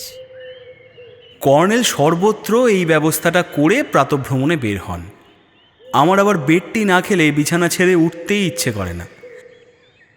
চা নিয়ে জিজ্ঞেস করলুম, ঠাকমশাই বলছি কাল রাতে যিনি এসেছেন মানে সেই হালদার সাহেব কি এখনো ওঠেননি? উঠেছেন তো, এ বুড়ো সাহেব বেরিয়ে যাওয়ার পর উনি উঠে আমার কাছে চা চাইলেন, ওকে চা দিয়ে আপনাকে দিতে এলুম। ঠাকমশাই বেরিয়ে যাওয়ার পর চা খেয়ে বাথরুমে গেলুম। প্রাতকৃত্যের পর দাড়ি কেটে প্যান্ট শার্ট জ্যাকেট পরে বারান্দায় গিয়ে বসলুম। সেই সময় সুবিমলবাবু সাইকেলে থলে ঝুলিয়ে বাজারে যাচ্ছিলেন। তাকে জিজ্ঞেস করলুম, হালদার মশাই কি করছেন? উনি কিছুক্ষণ আগে বেরিয়েছেন, আমি বাজার করে শিগগির ফিরে আসছি। তখনও রোদ আর কুয়াশায় চারদিক রহস্যময় দেখাচ্ছিল। 7:30 বাজে। কিছুটা দূরে পূর্ব দক্ষিণে সেই সরকারি অরণ্য কুয়াশায় ঢাকা, কিন্তু পূবের ফাঁকা মাঠের উপর দিয়ে নদী পেরিয়ে ম্লান রোদ এসে বাংলোর ফুলবাগানকে ঈষৎ উজ্জ্বল করেছে। হালদার মশাই তো কর্নেলের সঙ্গে বেরোননি, পরে বেরিয়েছেন। কোথায় গেলেন তিনি? একটু পরে মনে পড়ল সরকারি শালের বনে বাঘছাল ফেলে এসেছিলেন। সম্ভবত তিনি সেই বাঘছাল খুঁজে আনতে গেছেন। গোয়েন্দাপ্রভুর আমাকে বলেছিলেন ছদ্মবেশের জিনিসপত্র তিনি চিতপুর এলাকার যাত্রা থিয়েটারের সাজ পোশাকের দোকান থেকে কেনেন।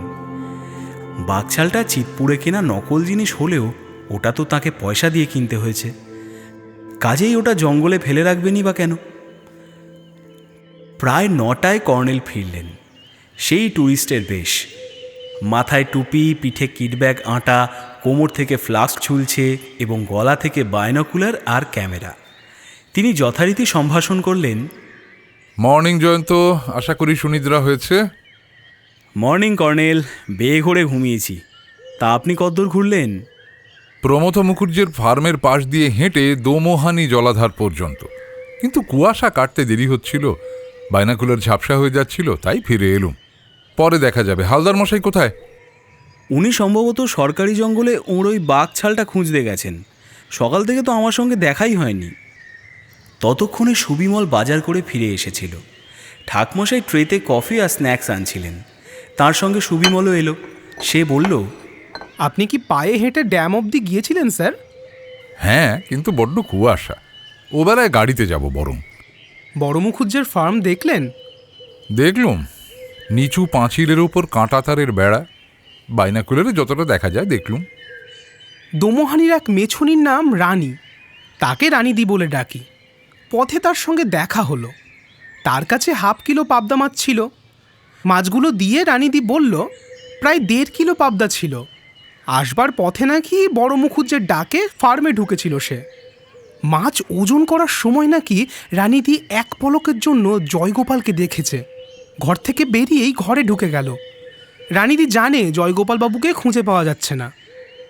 সুবিমলের কথা শুনে হতবাক হয়ে গিয়েছিলুম, কিন্তু কর্নেল একটু হেসে বললেন, তোমার রানীদি জয়গোপালবাবুকে এক পলক দেখেছে, আমি বাইনাকুলারে মিনিট 3 দেখেছি।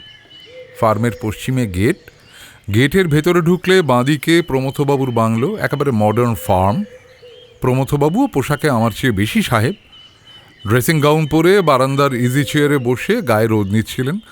আমি দক্ষিণ পূর্ব কোণে পাঁচিলের মাথায় বাইনাকুলারে রেখে তাঁকে দেখছিলুম, আর তাঁর পাশে একটা চেয়ারে বসে আদি অকৃত্রিম জয়গোপালবাবু চা পান করছিলেন। কিন্তু বেশিক্ষণ দেখা হলো না। একটা তাগড়াই অ্যালসেশিয়ান কুকুর টের পেয়ে দৌড়ে আসছিল। আমি রাস্তার অন্য পাশে একটা আখের জমিতে ঢুকে পড়ল। অ্যালসেশিয়ানের মুখের পাশে একটা সন্ডামার্কা লোকের মুখ দেখলুম। পিচ রাস্তায় কাউকে দেখতে না পেয়ে সে কুকুরটাকে নিয়ে অদৃশ্য হল। অদ্ভুত ব্যাপার তো, জয়গোপালদা নিজেকে নিজেই লুকিয়ে রেখেছেন তাহলে। চেপে যাও, আর ওই ঠাকমশাইকে বলো আমরা 9:30 ব্রেকফাস্ট করে গাড়িতে বেরোবো। কর্নেল, এমনও তো হতে পারে রানাঘাট স্টেশনে জয়গোপালবাবুকে গাড়িতে লিফট দেওয়ার ছলে প্রমথবাবু বা তাঁর লোকেরা তাঁকে কিডন্যাপ করে ফার্ম হাউসে রেখেছে। প্রাণের ভয়ে বেচারা হয়তো চুপ করে আছেন। এবং চেয়ারে বসে চাও খাচ্ছেন, রানী মেছুনিকে দেখেই লুকিয়েও পড়ছেন। কর্নেল মিটিমিটি হাসছিলেন। আমি বললুম, আহা, ভীতু গোবেচারা লোক, প্রাণের দায় মানুষ কত কিছুই না করে। এবং পদ্য লিখে ঠাকুরদার সিন্দুকে রাখা জুতো দুটো সাধুখার পোড়োভিটে রেখে আসতে বলে। কর্নেল, আপনি কি সিরিয়াসলি বলছেন নাকি? না না, তোমার কথায় যুক্তি আছে। জয়গোপালবাবু সম্ভবত পদ্য চর্চা করতেন, তার উপর তিনি একটু ছিটগ্রস্ত।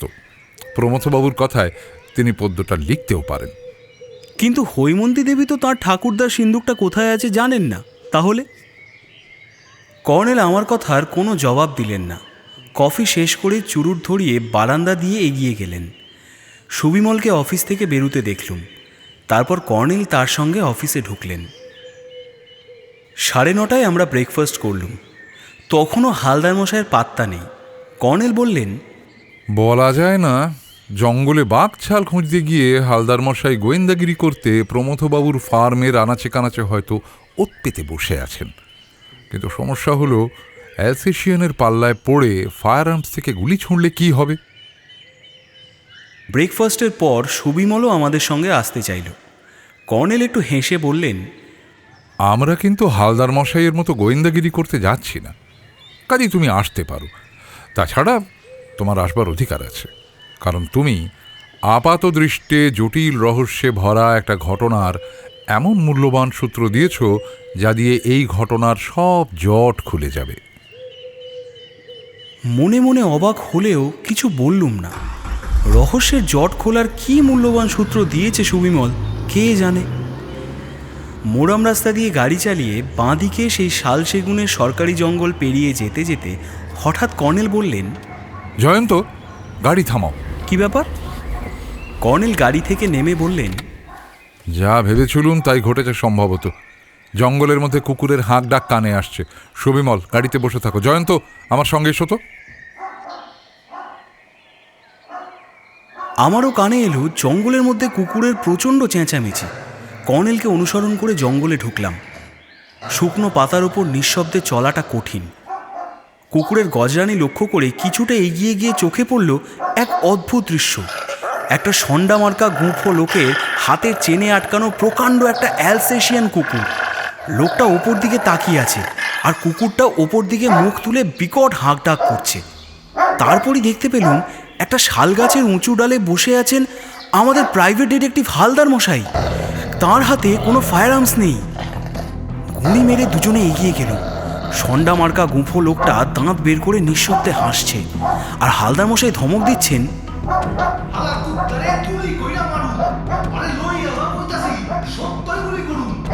এইবার কর্নেল এবং তার পিছনে আমি একসঙ্গে উঠে দাঁড়ালাম। তারপর কর্নেল ধমক দিয়ে বললেন, এ কি হচ্ছে? এখনই অ্যারেস্ট করবো বলে দিচ্ছি। কুকুর নিয়ে ফার্মে চলে যাও, গিয়ে দেখো এতক্ষণে সেখানে পুলিশ বড় মুখুজ্জেবাবু আর জয়গোপাল বাবুকে পাকড়াও করেছে। লোকটা দাঁত মুখ খিঁচিয়ে বলল, কে মশাই আপনি? ওই বাবুর মতন আপনাকেও টমকি দিয়ে গাছে চড়িয়ে ছাড়বো? ওসব পুলিশ টুলিশ আমি পরোয়া করি না। এবার কুকুরটা আমাদের দিকে ঘুরে গজরাতে থাকলো। কর্নেল এক পা এগিয়ে গিয়ে বললেন, তাহলে আগে কুকুরটা, তারপর তোমার মুন্ডুটা গুলি করে উড়িয়ে দিই। বলে তিনি সত্যি জ্যাকেটের ভিতর থেকে রিভলভার বের করলেন। গাছের ওপর থেকে গোয়েন্দা প্রবর চেঁচিয়ে উঠলেন,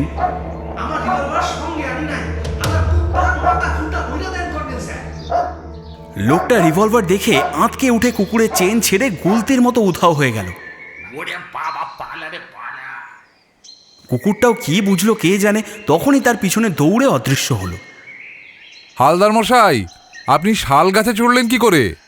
হালদার মশাই সোজা গুঁড়ি বেয়ে তরতর করে নেমে এসে আমাদের সামনে দাঁড়ালেন। এ কি, আপনার পেট এত মোটা কেন? হালদার মশাই এবার সোয়েটারের ভিতর থেকে তাঁর বাঘছালটা বের করে সহাস্যে বললেন, কুত্তার তাড়া খাইয়াও বাকশাল ফেলি নাই, শুধু একখান ভুল, ফায়ার আর্মস আনি নাই। আপনি বাঘছাল খুঁজতে কি প্রমথবাবুদের ফার্মে গিয়েছিলেন? না, বাকশাল ঠিক জায়গায় ছিল। কুড়াইয়া লইয়া ভাবছিলাম ওই জঙ্গলের ধারে বড় মুখার্জির ফার্ম, তাই সেইখানে গিয়া আড়াল থেকে লক্ষ্য রাখছিলাম। অমনি কুত্তাটা টের পাইছিল। বুঝেছি, বলে কর্নেল ঘুরে মোরাম রাস্তার দিকে পা বাড়ালেন। হালদার মশাই আমাদের অনুসরণ করলেন। ভাগ্যিস গাছে চড়েছিলেন, নইলে কুকুরটা আপনার অবস্থা শোচনীয় করে ফেলতো কিন্তু। কইছিলাম না 35 বৎসর পুলিশে চাকরি করছি। সুবিমল বলল, হিমিদি এতক্ষণে স্কুলে চলে গিয়ে থাকলে ওকে ডেকে আনতে হবে কিন্তু। না, উনি কদিনের জন্য ছুটি নিয়েছেন। মোরাম রাস্তা যেখানে পিচ রাস্তার সঙ্গে মিশেছে তার আগে শালের জঙ্গলটা শুরু হয়েছে, তাই আমাদের সামনের জঙ্গলের কিছুটা আড়াল ছিল। কিন্তু গাছের ফাঁক দিয়ে দেখলুম পিচ রাস্তায় একটা পুলিশের জিপ আর পিছনে কালো রঙের পুলিশ ভ্যান দ্রুত বাবুগঞ্জের দিকে চলে গেল। কর্নেল, পুলিশের গাড়ি গেল। কর্নেল একটা চুরুট ধরিয়ে বললেন, এখন পুলিশ নয়, ঠাকুরদার সিন্দুক, আর সিন্দুকের মধ্যে জুতো। পিছন থেকে হালদার মশাই বললেন, কি কইলেন? আগস্ট বিপ্লব। সুবিমলকে জিজ্ঞেস করুন, সে জানে। হালদার মশাই এবার সুবিমলকে নিয়ে পড়লেন। সুবিমল তাকে বাবুগঞ্জের বাড়িতে 1942 খ্রিস্টাব্দের অগস্ট মাসের সেই ঝড় বৃষ্টির কাহিনী শোনাতে থাকল। বাজারে এখন বেশ ভিড়। হালদার মশাইকে একটা খাবারের দোকানের কাছে নামিয়ে দিলুম। সুবিমল বলল, মিস্টার হালদার, বলছি হিমিদির বাড়ি চিনতে পারবেন তো? চিন্তা করবেন না, কুত্তার তাড়া খাইয়া ক্ষুধা পাইছে, কিছু খাইয়া লই। কর্নেল সুবিমলকে শর্টকাটে পৌঁছানোর পথ দেখাতে বলেছিলেন। গলিপথে ঘুরপাক খেতে খেতে নদীর ব্রিজের কাছে সেই বাজারে গিয়ে সেখান থেকে ডাইনে ঘুরে আবার একটা গলিতে ঢুকেই জয়গোপাল বাবুদের বাড়িটা চিনতে পারলুম। গাড়ির শব্দ শুনে কাচ্চা বাচ্চারা ভিড় করেছিল। সুবিমল ধমক দিয়ে তাদের হটিয়ে দিল। হৈমন্তী বেরিয়ে নমস্কার করে বললেন, ভিতরে আসুন আপনারা, আমি গেনুদাকে ডেকে বলে আসি গাড়ি পাহারা দেবে। সুবিমল, ভেতরে গিয়ে বসার ঘরের দরজা খুলে দাও।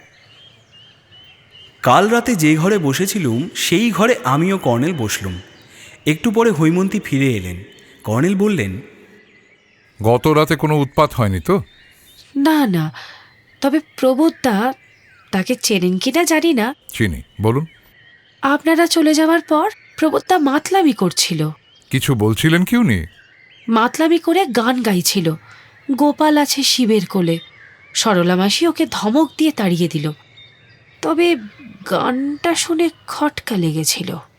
হ্যাঁ, প্রবোধবাবু ঠিকই বলেছিলেন। তার মানে? পরে বলছি। আপনি বাইরের দরজা বন্ধ করে একবার বাড়ির ভেতরে চলুন তো। ভিতরে ঢুকে দেখলুম বাড়িটার গড়ন ইংরেজি এল অক্ষরের মতো। যে ঘরে বসেছিলুম সেটা ভিতরের দরজার পশ্চিমমুখী। এটা সংলগ্ন দুটো ঘর দক্ষিণমুখী। উঠোনের দুটো দিকে পাঁচিল, পাঁচিলের উত্তর অংশে শেষ ঘরটা সংলগ্ন টালির চালের রান্নাঘর। আপনার দাদা সম্ভবত এই ঘরটায় থাকতেন, আর আপনি থাকেন রান্নাঘরের পাশে শেষ প্রান্তের ঘরে, তাই না? হৈমন্তী একটু চমকে উঠে বললেন, হ্যাঁ, আপনাকে কি দাদা এসব কথা বলেছিল? কর্নেল তাঁর কথার জবাব না দিয়ে বললেন, আপনার দাদার ঘরে তো তালা আঁটা দেখছি, ওটার ডুপ্লিকেট চাবি নেই? না, দাদা নিজের ঘরের চাবি নিজের কাছেই রাখে। কর্নেল জ্যাকেটের ভিতর থেকে একটা সাদা খাম বের করে বললেন, এর মধ্যে আপনার ঠাকুরদার উইল আছে। উইলের একটা অংশ পড়ে আমার খটকা লেগেছে, পড়ে শোনাচ্ছি। বলে তিনি সাদা খামের ভিতর থেকে আরেকটা জীর্ণ খাম বের করলেন। তার ভিতর থেকে সাবধানে এক পাতার একটা পুরু কাগজ বের করলেন। ওপরের দিকটায় স্ট্যাম্প আছে। কত টাকা স্ট্যাম্প ঠিক দেখতে পেলুম না, তবে হলুদ হয়ে যাওয়া এবং ভাঁজ ছিঁড়ে যাওয়া কাগজটা যে উইল তা বোঝা গেল। রেজিস্ট্রি করা উইল। কর্নেল প্যান্টের পকেট থেকে আতস কাজ বের করে একটা অংশ পড়লেন। এতদ ব্যতীত দালান বাটির পশ্চিমে শেষাংশে দ্বিতলের নিম্নতলে সুরক্ষিত সিন্দুক এবং তন্মধ্যে সংরক্ষিত যাবতীয় দ্রব্য আমার পুত্র শ্রীমান হরগোপাল রায় পাইবে। হরগোপাল রায় আপনার বাবা।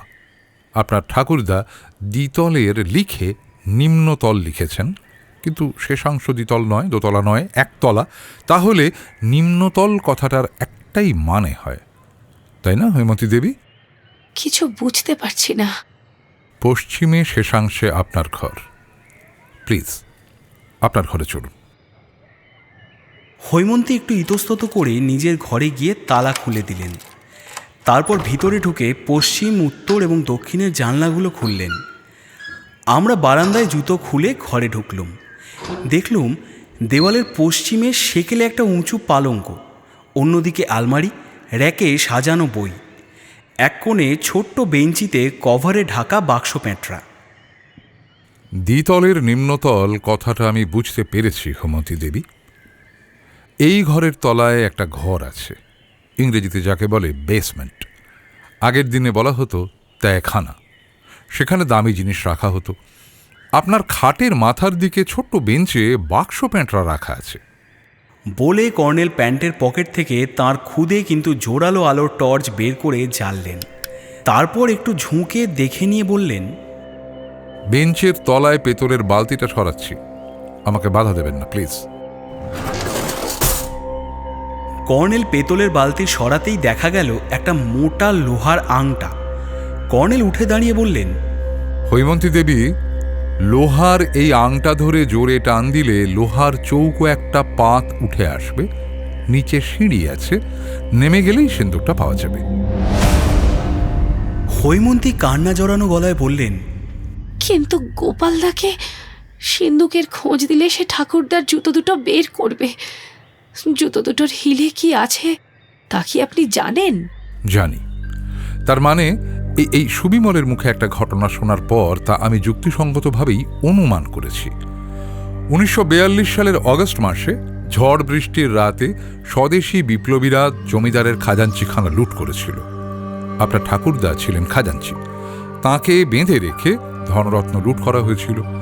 যেভাবেই হোক বাঁধন খুলে আপনার ঠাকুরদা পালিয়ে আসার সময়, হ্যাঁ আমার অনুমান ঠিক, দৈবাত দুটি দামি রত্ন দেখতে পান। আমার দৃঢ় বিশ্বাস রত্ন দুটি হিরে। তাই বিদ্যুতের আলোয় তার চোখ ধাঁধিয়ে যাওয়ায় হীরের দুটি খণ্ড আপনার ঠাকুরদা দেখতে পান এবং কুড়িয়ে নেন। এরপরের কাহিনী আপনার জানা। সুবিমল আমাকে বলেছে আপনার ঠাকুরদাকে জেল খাটানোর চেষ্টা করেছিলেন জমিদারবাবু।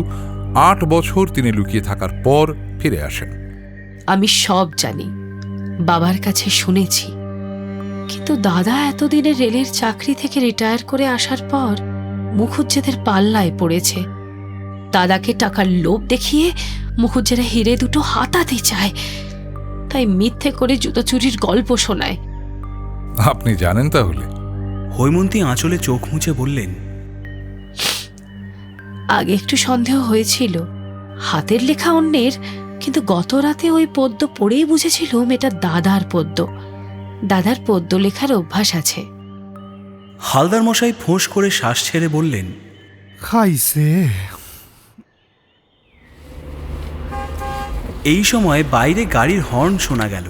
কর্নেল বললেন, আপনার দাদা নিখোঁজ হয়েছিলেন। ওকে প্রমথ মুখুজ্জের ফার্ম থেকে পুলিশ উদ্ধার করে এনেছে। শিগগির এ ঘরের দরজা জানলা বন্ধ করে তালা এঁটে দিন, আমি বাইরে যাচ্ছি। পুলিশের জিপ থেকে একজন অফিসার নেমে এসে করজোরে কর্নেলকে নমস্কার করে বললেন, আমার সৌভাগ্য, কিংবদন্তি পুরুষ কর্নেল নীলাদ্রি সরকারের সঙ্গে সাক্ষাৎ হলো। নমস্কার, আমি ওসি বাসুদেব ঘোষ। জয়গোপালবাবু কিনেছেন তো? হ্যাঁ, প্রমথবাবুর ফার্মে বসে দিব্যি আড্ডা দিচ্ছিলেন। আমাদের দেখে অবাক হয়ে পরে বললেন, আমি নিখোঁজ হব কোন দুঃখে। বড় মুখুজ্জেবাবু জামাই আদরে রানাঘাট স্টেশন থেকে গাড়ি চাপিয়ে ফার্মে নিয়ে এসছেন। খাচ্ছি দাচ্ছি দিব্যি আছি। জয়গোপালবাবু জিপের পিছন দিক থেকে এক লাফে নেমে এলেন। হাসি মুখে কর্নেলকে নমস্কার করে বললেন, নমস্কার, আপনি এসে পড়েছেন তাহলে? কর্নেল গম্ভীর মুখে বললেন, 5 জোড়া জুতোর মধ্যে প্রথম জোড়া ছিল আপনার, বাকি 4 জোড়া জুতো কি বড় মুখুজ্জি কিনে দিয়েছিলেন?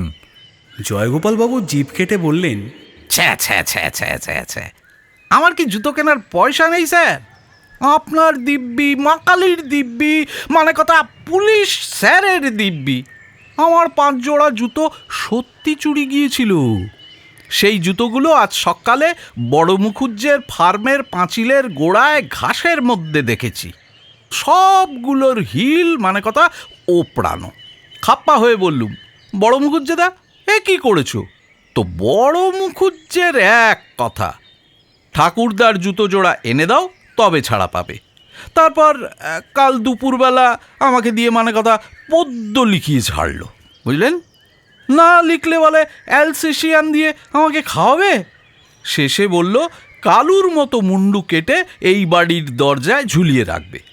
তো কি করি বলুন? প্রবোধবাবু আপনাকে দেখতে পেয়েছিলেন? হ্যাঁ, বড় মুখুজ্জে তাকে মানে কথা পেট ভরে মদ খাইয়ে ছেড়ে দিলেন। তাই তিনি আপনার বোনকে বলে গেছেন গোপাল আছে শিবের কোলে। প্রমথ শিবের একটি নাম। ওসি বাসুদেব ঘোষ বললেন, প্রমথ মুখুজ্জের বিরুদ্ধে রংফুল কনসাইনমেন্টের বেআইনি আটকের চার্জে এফআইআর করেছি। জয়গোপাল বাবুর কথা শুনেই বুঝেছিলাম ভদ্রলোক ওর সরলতার সুযোগ নিয়েছিলেন। জয়গোপালবাবু করজোরে বললেন, মামলা করে কি হবে? ঠাকুরদার জুতো তো কেউ হিমির কাছ থেকে হাতাতে পারবে না। হিমি, হিমি, বিশ্বাস কর আমাকে, আমি কখনো তোকে ঠাকুরদার সিন্দুকের কথা জিজ্ঞেস করব না। ঠাকুরদার সিন্দুক? সেটা আবার কি? পরে সব বলবো। আমি সেচ বাংলোয় আরও একটা দিন থাকছি। দোমোহানি ড্যামে সাইবেরিয়ান হাঁসের ছবি না তুলে যাচ্ছি না। যাই হোক, আপাতত ভাই বোনকে আশা করি একটু প্রোটেকশন দেবেন। অবনী মুখুজ্জে কেমন লোক আমি জানি না। হালদার মশাই কিছু বলতে গিয়ে থেমে গেলেন। বুঝলুম গতরাতে অবনী মুখুজ্জের দুটো লোকের পাল্লায় পড়ে হেনস্থা হওয়ার কথা ওর বলার ইচ্ছে ছিল, কিন্তু তাকে থামতে হলো ওসি বাসুদেব বাবুর কথায়। সম্ভবত ইনি সেই প্রাইভেট ডিটেকটিভ। আরে মশাই, আপনার বিরুদ্ধে অবনীবাবু নালিশ করতে গিয়েছিলেন। হালদার মশাই স্মার্টলি পকেট থেকে তার ডিটেকটিভ এজেন্সির পরিচয়পত্র দেখিয়ে বললেন, আমারে দাও দিয়া অ্যাটাক করছিল অবনীবাবু দুইজন লোক। লোক না, গুন্ডা। আমি প্রফেশনের কাজে যেইখানেই ঘুরি।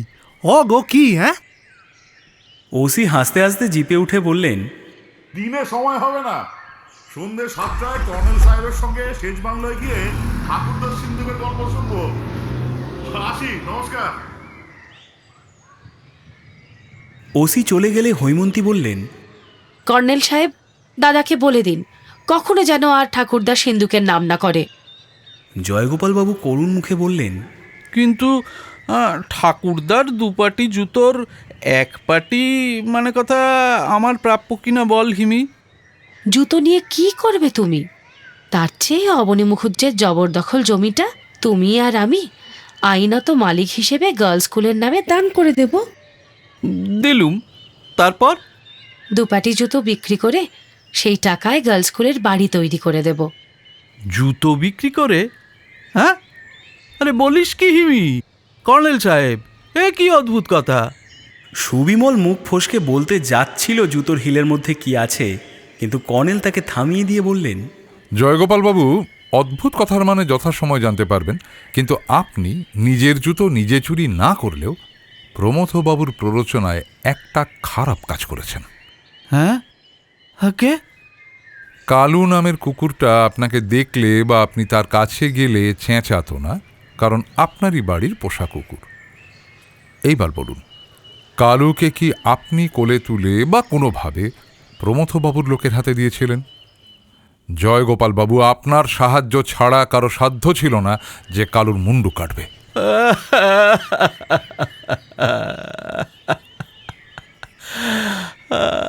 আমি কেমন করে জানবো স্যার? গনসা আমার কোল থেকে তাকে আচমকা কেড়ে নেবে আর কৃষ্ণা তার মুন্ডু কাটবে।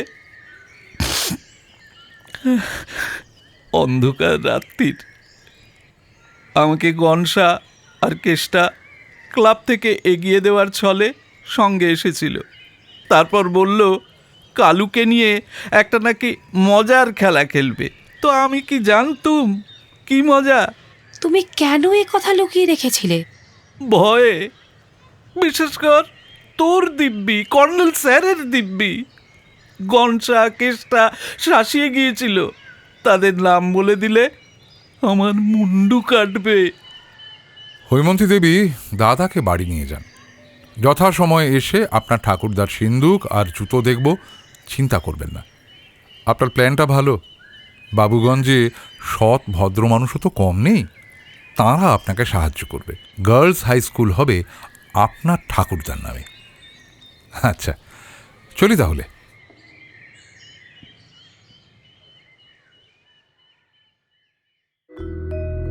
এতক্ষণ শুনছিলেন সৈয়দ মুস্তাফা সিরাজের লেখা গল্প ঠাকুরদার সিন্দুক রহস্য। গল্পের উপস্থাপনায় এবং জয়ন্তর চরিত্রে সৌভিক, কর্নেল নীলাদ্রি সরকারের ভূমিকায় বিশিষ্ট সাহিত্যিক শ্রী রাজা ভট্টাচার্য, হালদার মশাই এবং প্রবোধের চরিত্রে বাবু, জয়গোপাল বাবুর ভূমিকায় দেবাশিস সেনগুপ্ত, পরেশের চরিত্রে নাইল, সরলা মাসির ভূমিকায় মৌমিতা, ঠাকমশাইয়ের ভূমিকায় শম্ভু, সুবিমলের ভূমিকায় বিপ্রদীপ, জগায়ের ভূমিকায় বুবাই, ওসি বাসুদেব ঘোষ কুকুরের মালিক ও চণ্ডীর ভূমিকায় আমি রাজীব, হৈমন্তীর ভূমিকায় তিতিপ্রিয়া। আমাদের এবারের পোস্টার ডিজাইনে রৌমু। গল্পটা কেমন লাগলো কমেন্ট করে অবশ্যই আমাদের জানাবেন, আর অবশ্যই সাবস্ক্রাইব করবেন আমাদের নতুন গল্প শোনার জন্য। দেখা হবে পরের গল্পে। সঙ্গে থাকুন, শুনতে থাকুন থ্রিলার স্টেশন।